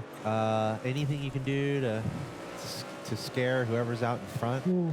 I can't first place see the time behind that second place is, and I guess that would equate to like some radio person telling you where you are on the track. So it's still similar to what you would experience IRL. Is that a dynamic here where you're kind of seeing how close second place is, and can that affect you? Like, let's say you cross one checkpoint and it's 15 seconds, but then you cross the next checkpoint and it's like 10 seconds. Are there elements there where you might freak out, or that you see that the comeback ability, the comebacks happen? Well, that's the kind of frustration of it in the game, because you have, in the real world, you'll have your ship-to-shore radio, and you'll have someone sitting on the side, and they'll be like, "Oh, there's a car behind you," and they'll give you the gap. But if it's bad news, they might elect not to tell you because it might be better if you're driving. In game, you hear it all. You get the good, the bad, and the ugly. So if it's closing up, then you will see that information, and the beads of sweat will start appearing on your forehead. The shakes will come into your thumbs, because you'll know that the car behind is catching, and sometimes not slowly. Sometimes they can be catching rather rapidly. I think Colton here is looking pretty strong, though, at the moment. We're only halfway through the race, lap 3 of 6, but his consistency doesn't look changed yet by Thomas Stipe. I will say that's the mind game. Once you pass the point where one car is catching and the other isn't, then that effect tends to get more and more and more. And so we might not see it very much now, but in a lap or two, it could change very, very rapidly. Looking at Maya Moth here, I want to stay on Maya Moth here, at least on the left side of the screen, because he got passed up here by MP Racing, but I feel like he's got some fire underneath him, so he's going to try to bring this back. So I'm looking out for Maya Moth to try to go for some cheeky moves around these turns, go a little bit faster, because you see not too far out in front there. That's our driver who's in second place, MP Racing. So I'm totally glad you're on board with Maya Moth, because also he has an awesome livery on that car. How cool is that? I'm zooming. We're going to have a little zoom in on it, I think, because it just looks so great. Lots and lots of different stripes, lots of different decals on there as well. That's a dope looking car. And I will say, you can't really notice it here, but he's got some crazy stuff going on with his actual driver. I don't know if you've seen it, but I don't know if I can get a look at it somehow with this view. But he's basically wearing like a jack-in-the-box, what I can only describe as like a jack-in-the-box face. It's actually pretty creepy. I can't quite see it here, but you do have the ability to do a lot of crazy custom things with your car, with your driver. I think he had on like a purple tuxedo and had like this crazy clown mask on, a little creepy for me, but hey, it's pretty awesome. And that's just a little bit of customization you can do in this game. Maybe try to intimidate your opponents a little bit. Yeah, maybe that's it. He certainly intimidated you, so it's working. I think it would intimidate me too. It sounds like a pretty scary one. Yeah, I've been trying to collect all those driver outfits. I've got to say, I've been playing this game since launch. I'm not close. There are so many of them to collect. So if anyone out there in chat has managed to collect every single driver outfit in Forza Motorsport 7, then kudos to you, because I've been playing a long time and not managed it. It looks like second place is doing pretty well here. MP Racing kind of extending his lead over the driver in third there. Hey, yeah. But Colton is way out. He's already at the boot. He's at the laces of the boot. Colton is going towards the toe, and then he's going to reach the heel. See, I can call that out. Yeah, nailing it. Yeah, I like it. So yeah, I think MP Racing is going to have his work cut out for him to close that gap. That's half the track at this point. Colton has been practicing. We did see there was an interview that was put together by Special Olympics with Colton Rice, where they had a zoom in on him and chatted a little bit about what he was doing ahead of this event. He did say he'd been practicing with stock cars. So he'd been on the game and practicing with cars that don't have any extra upgrades, don't have any tuning done to them, just the ones that are fresh out of the box. And that's what we use in competition situations. So he's coming serious, he's doing the right kind of practice, and he's doing stuff that applies to the racing. You know, you've heard the phrase practice makes perfect. No, perfect practice makes perfect. That's good. It's like there's a lot of P's. Oh, yeah. Patience, precision, perfection. That's another one that I love. But, you know, trying to close this gap, it may feel nigh impossible, but you never want to give up. You still want to keep going, even if it's for your own time to get better on this course for, let's say, another tournament. But those points can make such a big difference because if you're, you know, second, third place and you finish and then all of a sudden you're in first place for the last round, we'll have to divvy up the points at the end and see who's going to be first. It won't be that clear of a picture. Yeah. Looks like there's also some license plate customization that you can get some. Get some on the back. Not sure he's referring to like food or something there. All of it. All of it. Yeah, so you got your license plates, customizations, the American flag going on, and of course we're using the M&M racing car is I think the default here with this Toyota. That's right. With all those M&Ms decorated on it. Hopefully no one's getting a little hungry out there. If you are, it's okay. Grab a snack. We'll be here. Grab a little snack and enjoy as this race continues. Right now, Colton is working on lapping the field. I don't know if he's going to be able to do it, but it's close. He's trying to chase second place here. I think he's already lapped at least one player, but on lap 5 out of 6, going through this boot portion of the track. Now let's get an update here on what's happening in the rest of the race. MP Racing is currently in second place, and unfortunately, Maya Moth dropped back pretty considerably. So I don't know if Maya Moth will be able to close this gap. Yeah, I like the drifting that we're seeing from Maya, though. Using, that's not the emergency brake, is it? When going to... Maybe a little tap. Maybe a little tap. A little tap on the emergency brake to kind of get that drift going. That's what I did back when I drove a two-door coupe. I had an emergency brake every time I got. But IRL? In real life, yep. It's one of the best feelings. Fast and furious. Just always do it where it's safe, of course. But when you zip around like that and you really feel the weight of the car and how it behaves on the road, it's like playing a video game, except you have the full power of the engine. But it's that type of connection to the machine that you have, and it takes practice. Seeing some of these drivers tackle some of these more technical turns. It's pretty tricky. You want to go fast, but you have to slow down. You have to. I mean, technically, you can try to do the emergency, the parking brake, and then don't slow down, but you have to. You have to slow down and tackle. You don't want to do that either because then you're just going to go fast sideways if you just touch the brake. If you angle it right and you kind of zip yourself around the corner, maybe. I don't know. Maybe. Yeah, it's about, that's the thing you learn in these games is that it's this tightrope walk of getting oversteer, so having the rear of the car swing out on you, getting understeer and having the front of the car not respond in the way that you see in the top left here. Oversteer on the way in, understeer on the way out, and you run this tightrope walk because you're balancing left and something's happening and you try and correct and you overcorrect. It goes up to the right and you have to pull it back again. And when you're on the limit of the car, that will always happen because the rubber is always degrading and falling away from the road. If you're underneath the limit, then you can feel safe and be on all four wheels, but it's not going to be fast enough. So you always have to be pushing every single tire. And yeah, that's what we see here. I mean, Colton, somebody who's able to do that and make it look smooth is the complete package. Such a great driver. It's all about just staying as fast as you can around these corners without losing control. It's almost like a quantitative relationship with your speedometer. You want to keep that needle from going down as much as you can while still controlling your car around these corners. And we're seeing Colton kind of display that perfectly here. He just crossed the line in first place, finishing the 6th lap, 11 minutes, 51 seconds, 0.947. Wow. Very nicely done. And looking at second place here, it is going to be MP Racing finishing up. Ooh. Uh-oh. I don't want to speak too soon here. Running into a wall. Got to be careful. Allie, can you run into stuff enough that just total your car and just you can't go anymore? I mean, is that? Yeah, I mean, I think we have damage on. I don't think we have damage on in this lobby. Right. So that's a setting. That's a setting you can put on. Okay. That's a setting you can put on if you want to break the car. It's frustrating to have on. So I think we're going to have it on here. And I wish I could turn that setting off in real life. Yeah, that's right.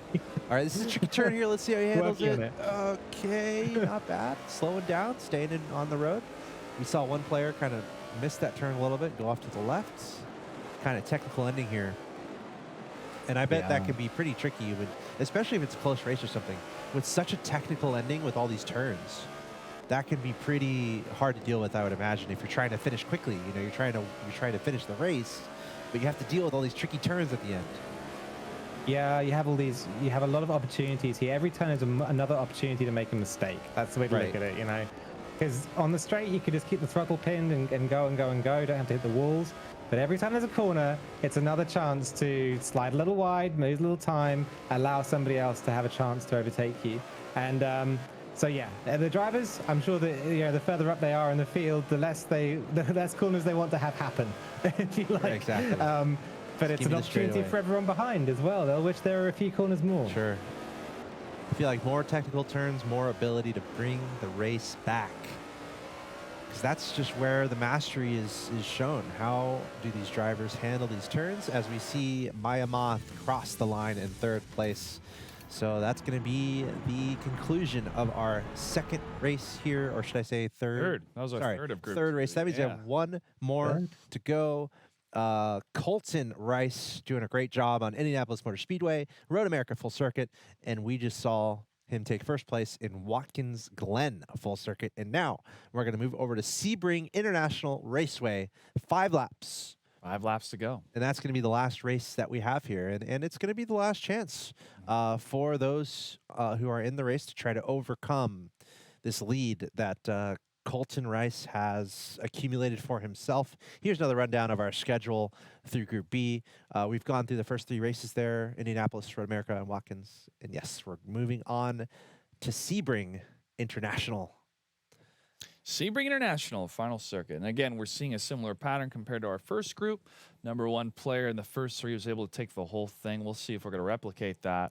Again, congratulations to Chris Boogedy, who won our first group. And maybe we'll be congratulating a Colton Rice here in a few. But anything can happen on these races. And seeing that 2nd and 3rd place when it comes to the points, if they can try to overtake, get first, and if Colton doesn't, I would say at least get maybe top 4, then it could be a possible upset for first place. And again, our 2 winners today are going to be joining us this Saturday for our Celebrity Showcase. And a big thank you again to the Special Olympics, Gaming for Inclusion, Xbox, Microsoft, and Special Olympics collaborated to bring these tournaments together. We showcased some Rocket League. We're doing Forza right now. We also have Madden for our 3 games. And again, a huge thank you to Ali joining us, giving us some expert gameplay, really jumping into the wear and tear of these cars and what it takes to be. There's so much depth. I mean, that's why we love it. There's so much depth, and Ali is here to explain that to us because we don't know. He's the expert. Thank you, guys. I appreciate it. Meanwhile, here's a look at our leaderboard. Colton Rice, perfect score so far, perfect record, perfection on the track. 60 points in total, 3 wins, 20 points each. Thank you very much. Mike Perbeck with 52, Thomas Stipe with 50. So it is truly a battle for 2nd and 3rd there. And again, to be fair, that 1st place spot is not out of reach. Granted, Colton would have to crash and get like 5th and 4th, but it is possible. So we'll see what happens here as we're about to get into the last race. But I love how close it is from like second. Honestly, the race between 2nd and 3rd has been quite thrilling to watch unfold. A lot of battles happening on the track as all these players trying to race the best that they can. Yeah, NPR and Maya definitely going back and back. But when Maya had that big crash at the beginning of this last lap series, that just you couldn't really overtake. You know, but if it happens, you shake it off, you keep going. But that is really going to be, I think, the storyline here between 2nd and 3rd. And if one of them can overtake Colton, can make all the difference here in our final race. You know, as we get ready for that final race, we want to invite everybody to hit the follow button right here on twitch.tv/Xbox. We're live with a variety of different games Monday through Friday. We also have special tournaments that occur on the weekends as well. Now, if you are interested in future tournaments, make sure to check out smash.gg/Xbox for our calendar of upcoming events. But Ali, as we're getting this final match underway, this final race underway, can you tell us a little bit more about the landscape of Forza? And if people want to watch more Forza, where can they go? Yeah, so we have the Forza channel, so twitch.tv/Forza. It's a great place to check out Forza content. We do streams on Motorsport, so the game we're watching right here, Forza Motorsport 7, but also Horizon. Right now we stream a lot of Horizon 4 and also a little bit tantalizingly of Forza Horizon 5 out in Mexico, and we've got some streams happening every month highlighting different areas of the upcoming game. You guys can check that all out. Lots and lots of different streamers as well with different expertises. We've got real world racing drivers, we've got car culture enthusiasts, we've got esports chappies like me, and every Sunday as well we have a Spanish language stream with Eternitum. So I would recommend anyone who's out there in chat who wants to get involved with Forza just to come and check out the channel. That's twitch.tv/Forza. And also check out that awesome trailer. I mean, Forza Horizon 5, Mexico. I was pretty impressed with what we saw there. And if you want to check out some great content from Special Olympics as well, go to youtube.com/Special Olympics. But yeah, kudos to the Forza Horizon 5 team. I mean, that was a great trailer. Really, really enjoyed it. Yeah, and I want to say early access November 5th, full release November 9th, November 8th, somewhere. What's that? 9, I think. 9 November 9th. Yeah, so 9. Forza Horizon 5 just around the corner. Yeah. No, so much hype, so much hype. It looks amazing as well. So many features and different bits and pieces. I saw recently the murals that they have around the map from different Mexican artists that they've put on different buildings. And so cool. Just so much art and culture and car culture in there. Yeah, can't wait. Yeah, it's going to be a good one. It's going to be a good one. And the thing with, I mean, it's like, you know, it's almost like a new Halo. It's like a new, right? Like the way you have your different genres in games, right? And when it comes to racing, there's no doubt about it. Forza is near the top as a consideration for one of the top racing games, or something at least that has been embedded in the racing genre throughout a history of video games. Forza has been there. I mean, they're on their 8th title, Forza Motorsport, or 7, I should say, Forza Motorsport 7, Forza Horizon 5. Yeah. So I feel like whenever the new Forza's kind of around the corner, there's just a whole new level of hype. Just honestly, from anyone who's a racing fan, a racing game fan, because this is one of those premier titles that everyone looks out for, and everyone's looking for the next, you know, the next edition around the corner. So I'm excited for all racing fans out there, and of course, I'm excited on behalf of us here, because there's no doubt that we're going to be showing more Forza in the future.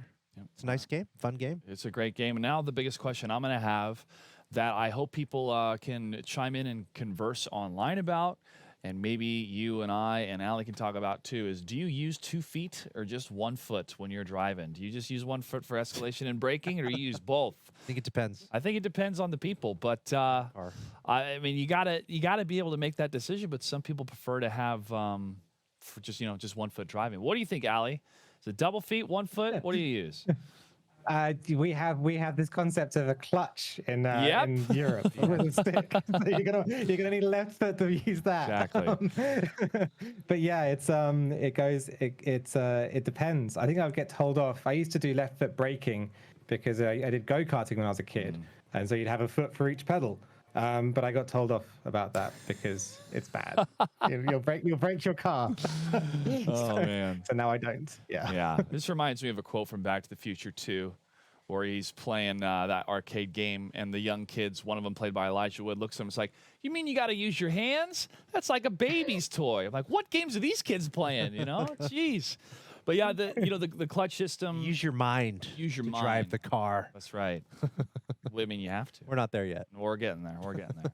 We're getting there. Full Any day now. interface. Full interface. Yeah. I think that's an interesting question though. Maybe in like the highest level of racing, how different is it with those foot pedals? And honestly, there's probably conditioning considerations you have to have with, like, you know, first of all, staying hydrated and healthy in the car, but also if you're moving your feet or legs around a lot in a long race, that is some physical consideration you have to have, right, Allie?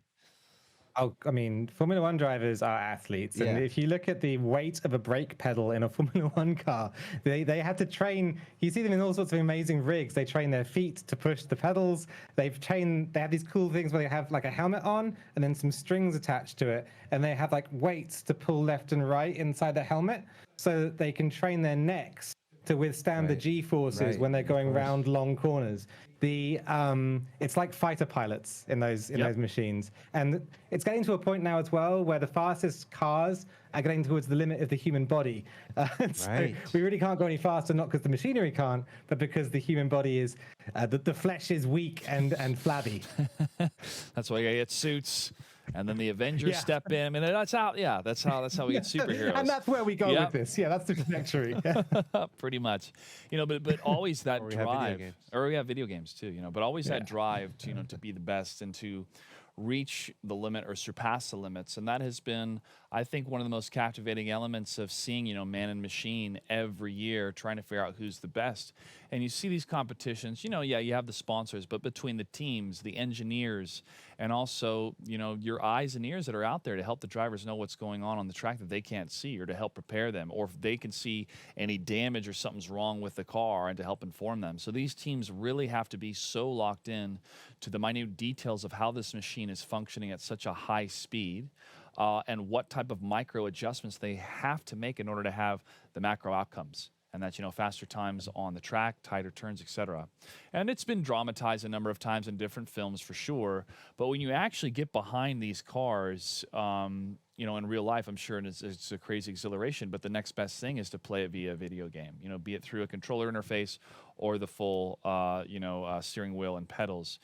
But the fundamentals, and at least with the game designers trying to build the most accurate way they can with Forza, but the fundamentals are still the same. And that's what I really enjoy about racing games, being somebody who loves, flying, training to be a pilot back in the day. But a lot of those core principles of when you're in control, it's so much easier to deal with the G-forces and to know what's coming your way because you can anticipate it. If you're a passenger in one of these cars in real life, oh no, you got to have the vomit bag. It's going to get nuts. But there is no magic wand that can replace the time and the training it takes to become one with these cars. I mean, that's really what these drivers are doing, and to do it not just for a couple minutes at a time and taking a break, for very long stretches of time. So I'd like to agree with you, Ali, about the athletic nature of it. And again, shout out to our Special Olympics athletes that are joining us today for this tournament. And it looks like we're getting ready for the final race for our final group. Will it be a closeout for the Rice family, or will we see an upset? Something else that I think is fascinating. I don't know if Forza will ever build it in, or maybe they have it in there, but the pit stop, right? The ridiculous things that are being done in the pit stop in these races. I've gone down the rabbit hole before on the internet, like looking out for some videos. There's this one video where this car is completely destroyed, and they roll it in there into the shop, and you look at this thing, you're like, it's total, it's done. But literally, they show the video feed, and it's like a 45-minute video or something, and they completely turn that car brand new. Yeah. Wow. After just, like, literally all these people running around, doing what they need to do, getting underneath, and they're also doing it really fast because you got a car that has to get back out on the track. So just Ali, there's no shortage of depth in these races, and here we go. There is no shortage. Into Sebring International Raceway.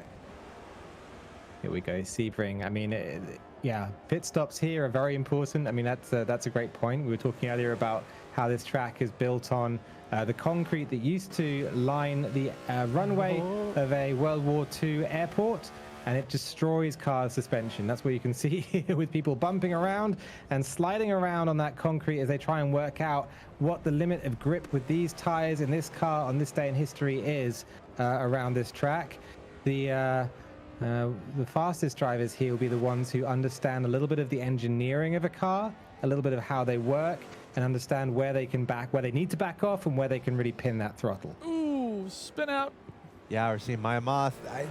This corner has to have a name, right, Ali? I mean, we're looking at Maya Moth right now. This dead man. It's like the end of a pointed nose or something, like just complete switchback. Oh, that would be good. Yeah. Tell us about that turn. That's got to have some history. I think it's just called the hairpin. Okay. Sadly, and it is a pretty notorious corner, but it's a. Everyone just crashed into it. Sorry, third, fourth, fifth, sixth, all done, all straight into the wall. It's a very tricky one. Sometimes there's a bit of asphalt down there, so you can kind of pretend it's a Joker lap sometimes. You can miss your braking and just let go of the brakes and run down the asphalt and turn around at the bottom of it. One of the things that is quite a good opportunity to see is the little flaps that are popping up on the top of the car when these things spin around. Those are designed, they're a safety protocol brought in actually for this generation of NASCAR, of stock car, to stop the cars from, there we go, there's one popping up there. Yeah, I saw that. Wow. To stop the cars from flipping over. So it's an air brake, essentially. Cool. Yeah. Nice sort of safety addition. Whoa. They're not powered either, they're entirely passive, so it's when the wind gets underneath them that they just pop up. So it's just aerodynamics keeping them down in normal situations. Kind of nice little graceful bit of technology. So that's great. Such a simple thing that yeah, hugely important. I'm having some fun going to some of these. Those air brakes are going to help you there. You need brake brakes. Yeah, just brake brakes will do the job. Okay, but hey, our driver here, who is this? Is in the 6th position. I mean, those two just crashed, so he's going to try to catch up to him. I always look out for that. It's you got to look out. You know, always be ready for people in front of you to crash because you might be able to bring it back, and that's what we just saw here. Nice picking up some ground here in this Toyota.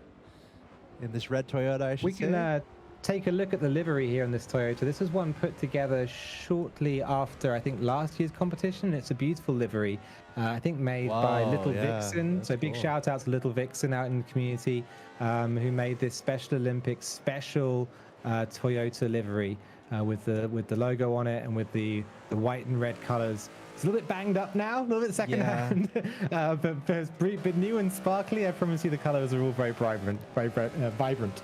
And nothing a quick stop in the pit stop can't fix. Right. They'll buff it out. Those pros there in that pit stop. Oh no! There's another wall. I love this battle though that we just saw. This is between number 4 and number 5.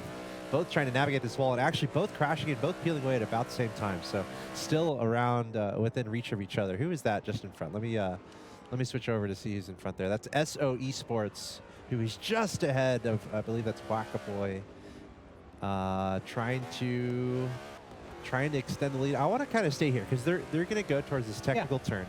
And Ali, maybe you can give us some guidance here. Let's pretend we're the driver and you're coaching.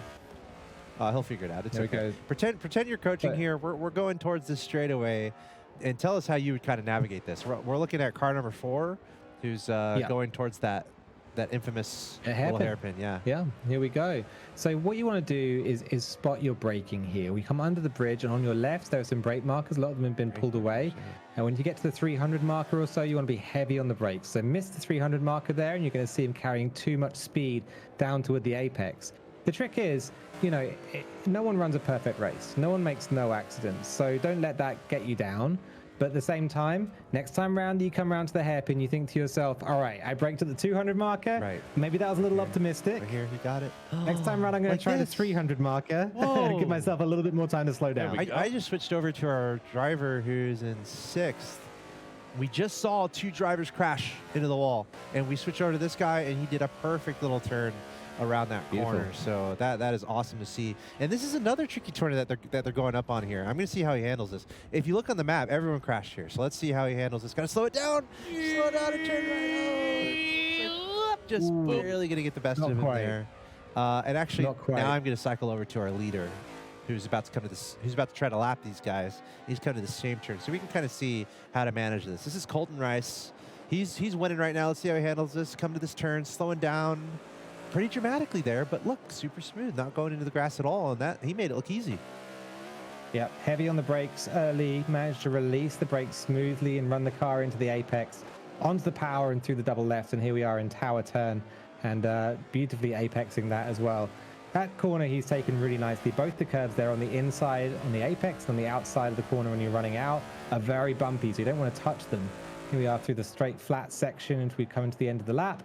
And again, you want to be a little bit shy of the curves here just because they are quite bumpy. They can throw the car off quite easily. He's doing a beautiful job here, just keeping that thing smooth and flowing through each of these corners. A little bit of slide there as we go through T16 and up towards Sunset.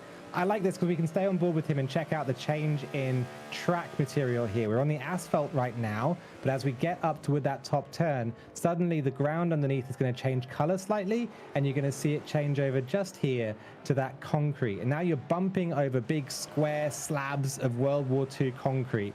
It is completely bumpy, and it is very, very difficult to keep the car in a straight line. I know Colton Rice plays with RC trucks, puts together little remote control trucks, and as someone who's done that in the past myself as well, I know that gives you a really good feeling for the engineering of a race car, how suspension works, what different elements go into it. And I think that's what's coming through here with Colton, that he's able to know how a car's put together, know what he needs to do to help that car through the corner. Nice driving. Yeah, doing a great job here. Clearly calm, collected. Is making it look easy, and I can assure you, it's not. It's not easy. Maybe not. Not easy to do that. Not as easy as it looks. Let's see how he approaches this hairpin turn once again, staying on the left-hand side. Now, I guess trying to slow down. Oh, caught it a little wide there. I was wincing because he got a left-hand tire onto the grass during his braking. That just slows down your deceleration. You want to have all your wheels as much grip as you possibly can while you're doing something like braking. So, Ali, the signs on the side is the visual cue right there on the left. Is that a standard? Like, is that on every turn? Is that pretty much always what these drivers are looking at when deciding when to brake? So, for some drivers, yes, exactly. And is that a good way to do it if you're newer, I guess? Well, that's what I was going to get on to next. You're quite right, because the best thing to do, and I still do it. I've played the game for over 10 years. I still do. I still have the racing line set on, and you can turn on the racing line. You can't see it here in the spectate, but for the drivers, they'll be able to see a line painted onto the track, which is red and green, and will tell you when to get on the brakes, and will tell you when to get on the accelerator. And for some people, when you're just starting the game, it's like really prescriptive. It tells you what you need to do. But once you've played for a long time, you start instead using it as a brake marker, and you start looking at it and being like, okay, I know I can slightly beat the line on this corner, or I have to be a little shy of the line on this corner. It's a little bit optimistic. And you just learn how to judge your brake markers from that racing line. Sure. And so for someone like me who's memorized every track with the racing line, turning it off is really difficult. But for some other drivers, they never ran with it in the first place, and they're just that skilled. It goes both directions. I would very much recommend, though, if you're new to Forza, especially if you're new to racing games, pop the racing line on. It's just going to make the game more fun for you and make it more enjoyable. You can spend more time thinking about how fast you're going and enjoying racing rather than kind of sliding off the track, all that kind of stuff. Yeah, it is interesting to me just thinking about the visual cues, because that must apply to real life. Obviously, these drivers going around these tracks, they have their cues, they have their strategies when thinking about when to brake. How to tackle these tracks. Think about it. And it's a memorization game. Right. It's almost like a mantra that these people repeat to themselves. They'll come down a straight, like with Colton here, and we can all pick up our Xbox controllers and twiddle our thumbs and pretend we're as good as Colton is, and think about what he's thinking about, because he'll be spotting on the left. Okay, 300 marker, get heavy on the brakes. Okay, I see the curb end on the left-hand side. I'm going to make my turn in through the curb there. Nice. Power out. Don't touch the outside apex. Don't touch the inside apex. And he'll be repeating this whole mantra to himself around the whole circuit as he guides himself around. And that's what all racing drivers do, whether out loud, or just in their heads, or they're so good at it that they don't even think about it anymore. Yeah, I feel like you might evolve away from the signs, even where you become so used to it, or it's just second nature. Like, I'm sure the best drivers, they don't need a cue necessarily. They just know. It's like, again, it's just second nature, just like breathing or something. That's just how good they are. And I'm sure that's what we see amongst the top players in Forza. They've had so many runs around these tracks. They don't need any. They could almost do it blindfolded, I would argue. Yeah. I mean, Ayrton Senna talked about the car as an extension of the body, and I think that's the level you're getting to there. But that's past where I'm at for sure. And blindfolded, I wouldn't have a chance. Well, hey, we might have a winner crowned here, because we are in the last lap. We're in the final stretch. I'm sure this feels great. No technical terms left. Just a huge straightaway here. You're pedal to the metal. You're celebrating in your car already. You're shouting at your coach in your comms, saying how happy you are. Get the champagne ready, whatever. And then you're going through this final straightaway. You're in front. That's got to feel good for Colton here. Winning every single race here in Group B, crossing the finish line. And this is where he starts doing his donuts. That's got to feel good. Respect to Colton there. What a lot of practice I'm sure he put in before this event, and it's just paying off so well. Just 4 just perfect races for him. Led from the front and able to put in the laps that he wanted to put in. He looked so classy on track as well. Great result. All right, going to second place here, kind of taking a look at the field. We have the M&M car of MP Racing 24. Sizable lead here over third place. And this was a pretty significant battle between second and third. So really a lot of kudos here to MP Racing, holding it together in a big way. and he's going to be finishing in second, well ahead of third place, almost 3/4 of a lap ahead of third place. So I'm sure MP Racing is thrilled about this performance here, getting second place. You know, it's tough. If you've got someone who's out there just winning, I feel like you can almost be like, you know what, they were supposed to win. They're really good. So let me fight for second Yeah, place. you should be. I would be thrilled getting second place here, knowing that you're probably, second best of the rest here. So, also, I believe we have multiple drivers who might be able to play in our showcase. Yep, So we'll invite a couple drivers to join the winners as well on Saturday to help fill out the race. Absolutely. So kudos to everybody that signed up and participated and gave it their all. There's MP Racing crossing in second place, and I'm sure fist bumping all the way. And then we have Maya in third, and that's pretty much going to wrap up our race here. But once again, the story of this Group B has been Colton Rice, just racing, driving as well as he could, and that it turns out that that's enough to win every single race here.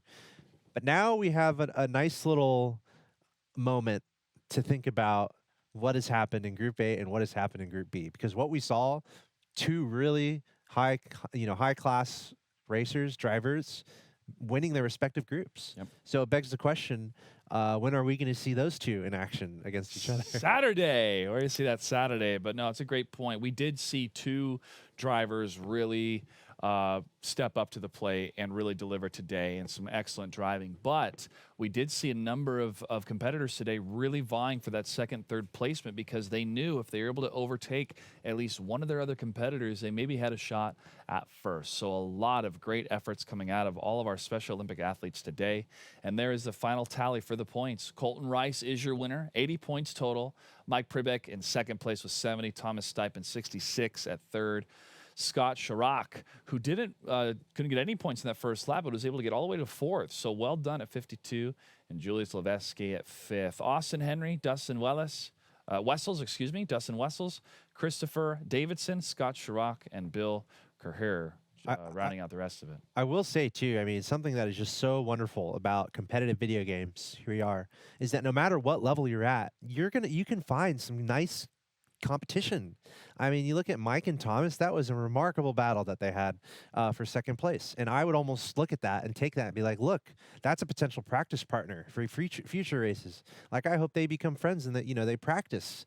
And that's what's great about video games. You can do that. You can play. You don't have to be the best, but no matter what, you can compete against other people who are around your skill level. So I just want to encourage others out there to do that. It's a ton of fun. Look, I'm not the best at Forza. I'm not going to go challenge Ali to a one-on-one. It's not going to happen. However, if I challenge Joshua, we're probably close to the same level. I bet we would have a great time racing in some Forza. That's kind of the point. Even though Ali is so much better than us, we can still find so much joy in racing in Forza and going after it, even though we're finishing a minute behind Ali. But that's okay. I mean, it's just the importance is just competing and having a good time. And the fun for us is like, we know that we need to improve, but we have somebody to measure against. We have a standard, and that's Ali or some other of these pros that show or stream online on Twitch or put up their VODs on YouTube. And to have those tools in front of us, we can have a great competition because it's an even playing field. But then we're like, all right, one of us has to beat Ali one of these days. Who's going to do it? But, Ali... If one of us can drive backwards and mess with him, yes, and the other one, then I think we can chew bubblegum at the same time. It's so well said, though, guys, because... the community in Forza is really big, and not everybody in that community can be the very fastest person out there, right? And so we're all out driving and just loving the wheel-to-wheel racing that you get with somebody who's close to you, who's on pace, who has a similar amount of wheel-to-wheel experience as well. And that's why this this big community of different racing leagues and all these kinds of different things pop up around Forza, and that's why I love seeing it.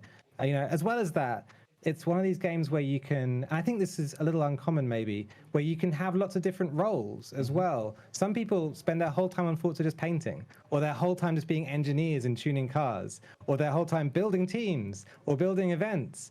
And so there's a lot of different ways to have fun on Forza, and it doesn't have to be about being the fastest person out there. I'm not the fastest. There are people who are faster than me. And so, you know, to reach the top of that mountain, good luck to you, but it's not everyone's goal, you know. No, I mean, everybody has their passions, but I think for so many of us, especially in the competitive scene, our goal is to win. So if you put a controller in our hands, we want to find a way to win and figure out what is the meta, what do I have to do. But with racing games, I mean, one of the game types that's been with us, I would say since probably the very beginning, I mean, for quite some time, and to just factor the same principles and the same fundamentals. I mean, really to just know when to de-escalate, to really know how your car is going to perform, especially around those turns. And I remember pumping quarters in at different arcade machines with, you know, different layouts. Cruising USA was one of them, and being like, how is it this computer beats me every time? Well, let me watch somebody else play and let me see how the computer performs. Oh, they're braking way earlier, or no, they're not accelerating until this point. And you just get to see the science and the math in front of you of why these are the best decisions. And I'm sure some of these athletes today that watched our top players win can go back and watch the VODs, or maybe ask them in chat if there's, you know, some pointers that they have. But even for me, watching today's competitions, I really like seeing some of these players learn and adapt and really know when to slow down for some of these turns, and when to overtake their opponents and when to play it safe. So again, kudos to all these players, and I do believe we may have our winners standing by for an interview, so we'll get them on in just a second. But as we wait, you know, Alex, I wanted to also say that we got to be careful driving home, because I'm so inspired now watching this that staying in the HOV lane, I'm like, I'm going to hug this turn. No. Yeah, I tell you what, I mean, go the speed limit. We were joking about it on the way here. We were smart. We carpooled, so we were able to get on the HOV coming here, and we were just passing everyone. We're like, you know what? We're getting in the mood here, baby. Yes. We're getting in the Forza It's like our fastest time getting here, I know. too. And then I saw a cop. I'm like, Josh, you should slow down, man. I was going the speed limit. We're not in a video game right now. I know what I was doing. No, definitely in the racing spirit for sure. And we'll be back in the racing spirit Saturday with our celebrity showcase featuring our winners. Yeah, and huge congratulations to honestly every single athlete that has competed in all of our events. It's been so much fun putting it on for you guys across all these titles, right? Rocket League, Forza, Madden. Really cool to see everyone who's participating and competing, and I hope everyone's having fun. It feels like everyone is. I hope everyone's making some friends. You know, events like this can also inspire you to just want to get better, want to improve, and that can be really fun too. You know, after you're done here, don't feel bad if you didn't play well or if you didn't win or whatever. Just keep playing and have fun and work on improving. That's where I find a lot of fulfillment, at least. That's why I commentate, you know. Now, looking at these cars that were chosen today, you know, kind of looking at this from an objective standpoint, Allie, if you had a choice to pick one of these cars and one of these tracks, you know, which one would it be? If I could take one out on a track, I would take the Porsche out around Sebring. That's what I would do. Yeah. How about you guys? What's your call? I think I'd agree with you. Porsche and Sebring. I like those turns on Sebring. I like some of the straightaways. You know, I want to go to the imaginary track. You guys can have fun on your Sebring. I'm going to the Alps, baby. Gotcha. I'm going to the imaginary Swiss Alps, but I'm making sure I'm staying bundled up. Yeah. But that'd be cool to check out. Imaginary that'd be place. nice. We're nearing the end of our broadcast here. Once again, congrats to all of our players, and for our winners, I think we're saying see you later to Mr. Ali Tack. I think that's our process here. So Ali, once again, thank you so much for hanging out. I can't wait to hang out with you again for our celebrity showcase. Very much looking forward to everything you have going on in Forza. Any final shout outs, anything you want to say before we let you go? Just to thank you two guys and everyone out at Special Olympics for this opportunity. So fabulous. Xbox as well. You guys are awesome. All right. Yeah, cheers, guys. Thank you, Ali. Yeah, thanks, Ali. Ali, he will continue to be in the Forza scene commentating as Forza continues its competitive endeavors going into the future. So I would be excited if you're into Forza. Stay excited, be excited. You're going to see more Ali in the future and more Forza competitions. I've been so happy that I've been able to be involved with it in the past. Super cool, all the stuff that they have going on. But that is going to do it for us today. We're going to take a quick break, actually, and then we have the winner's ceremony right after. Yeah. Okay. So you want to stick around for a few more minutes, folks. So, yeah, we're going to take a quick break. When we come back, it's the winner's ceremony, and we'll get to wrap up our Forza tournament for the Special Olympics Gaming for Inclusion. Stay tuned. When I play, I can do amazing things. I can run, I can jump, and I'm still learning to do more. Special Olympics Young Athletes helps young children around the world discover their abilities and develop their strengths through the power of sport and play. Young Athletes introduces basic sports skills like kicking and throwing through fun activities to children with and without intellectual disabilities, ages 2 to 7. Children of all ability levels participate, and they all benefit. They develop important motor skills, grow stronger, build confidence at every milestone, and learn to interact and communicate with others. Families share in the fun and learn to support their child's development. And everyone learns acceptance and friendship. With activities in more than 125 countries, Young Athletes reaches children around the world, giving families, communities, and schools the tools to create inclusive environments and help children of all abilities unlock their potential and envision brighter hopes for the future. I love to play. It makes me happy to play with friends, and it helps me be the best I can be. So come on, let's play together. Hi, I'm Christopher Bell, the number 20 Toyota NASCAR driver for the Joe Gibbs Racing Team. I want to give a shout out to all of the athletes and unified partners participating in the 2021 Special Olympics Gaming for Inclusion event. And a thank you to everyone who is tuning in and to cheer them on. Your participation in this virtual opportunity proves the power of sport and the power of inclusion remains strong and can be shared together even if we aren't physically together. And what an exciting way to connect through a mutual love and appreciation for esports. Tune in to watch the Xbox Twitch channel on September 18th.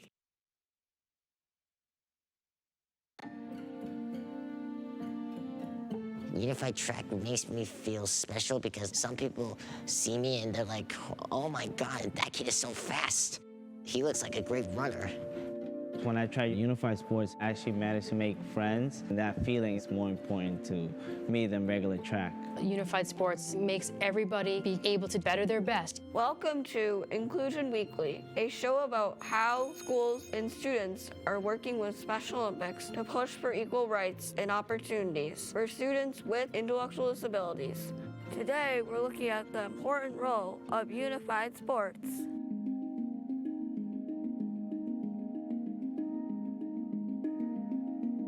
Unified Sports is a program where sports teams have a combination of people with and without intellectual disabilities, putting them on an equal playing field. It allows students who might typically be excluded to represent their school and be cheered on by their peers. Do you feel included on the Unified Track team? Of course I feel included because they find me really smart and kind, honest, and I kind of like give them a little boost whenever they're like falling behind. I do feel included, and I've always liked Unified very much. I quickly learned how great of a personality everyone's had there, and it led me to realize that I could also be having a great experience by joining Unified Sports. People in Unified Sports are less likely to experience bullying, and they have a more positive outlook on life. I have been teased a lot since elementary school, and that like hurts my feelings.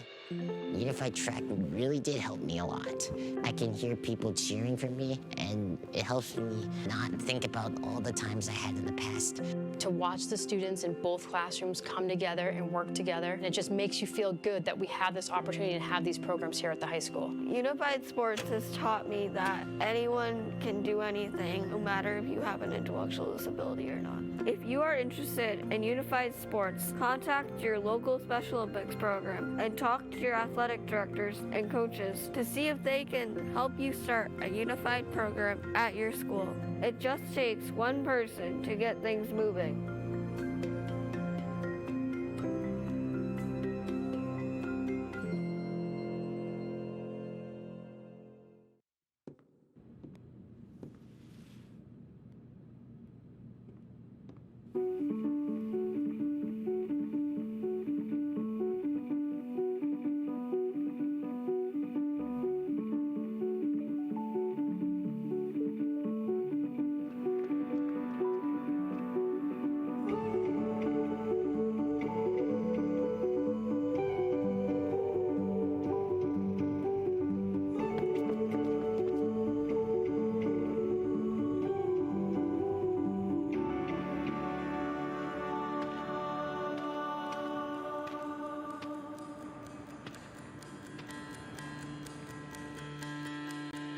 I saw the light flicker across the wall.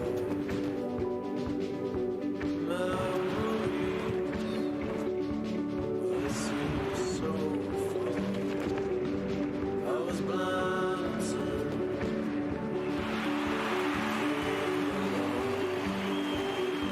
I was lost at sea till you came along.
What will you do when life gets hard?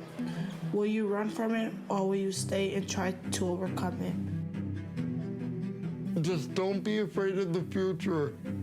Go out into the unknown and try.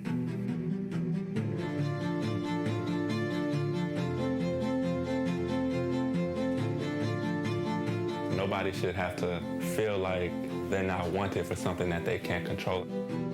It's like I am embracing my inner self. It's about building something that you're going to eventually look back on and be proud of.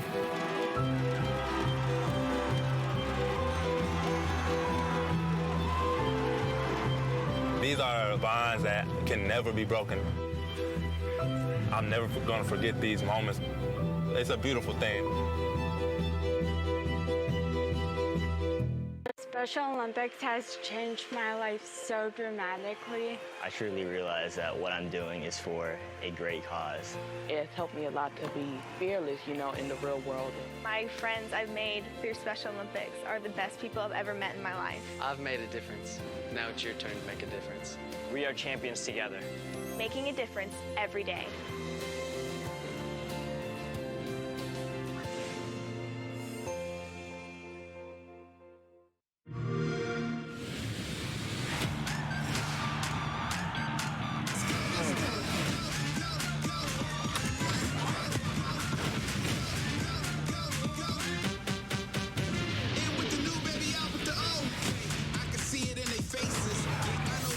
Amazing. You ain't never seen this. But this is what living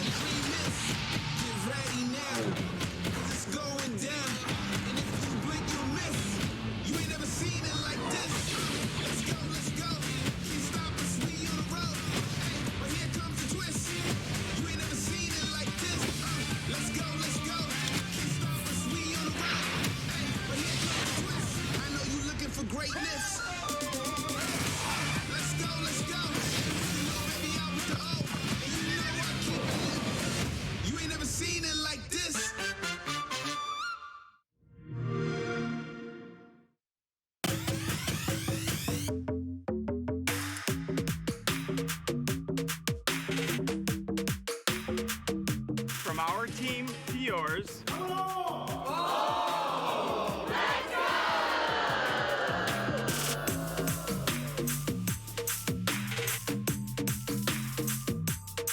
On behalf of everyone from Toyota, we encourage you to start your impossible.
Let's do it.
Now's the fun part!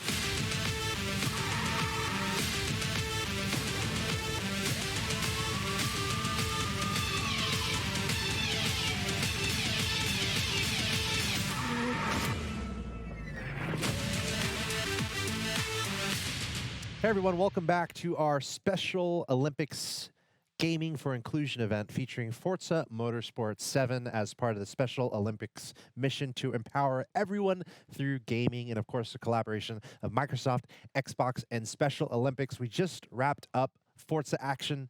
I'm Axel Toss, joined by Joshua Gray, and we are getting into the awards ceremony. Look at the screen. What's going on, Joshua? Hey, I'm excited to showcase our two winners today. Now, they will be joining us for the Celebrity Showcase. But again, both of our players looking really, really good between both of their groups. Our first group, it was Boogity 2 that was able to get the victory. And our second group, it was Colton Rice. Very, very impressive play from both of these players, really winning between their group, and decisively so. You saw kind of like maybe the first race, maybe it could have been a different outcome on who's going to get first place, but once they solidified first place, boom, they went all the way. And look at, we see the fireworks on display here in Minecraft. Beautiful, obviously in Olympics fashion. We have our medals, right? Gold medal, silver medal, bronze medal. 2021, we got some fancy cars in the background. Dang it, I should have joined this game. I wanna be on the podium.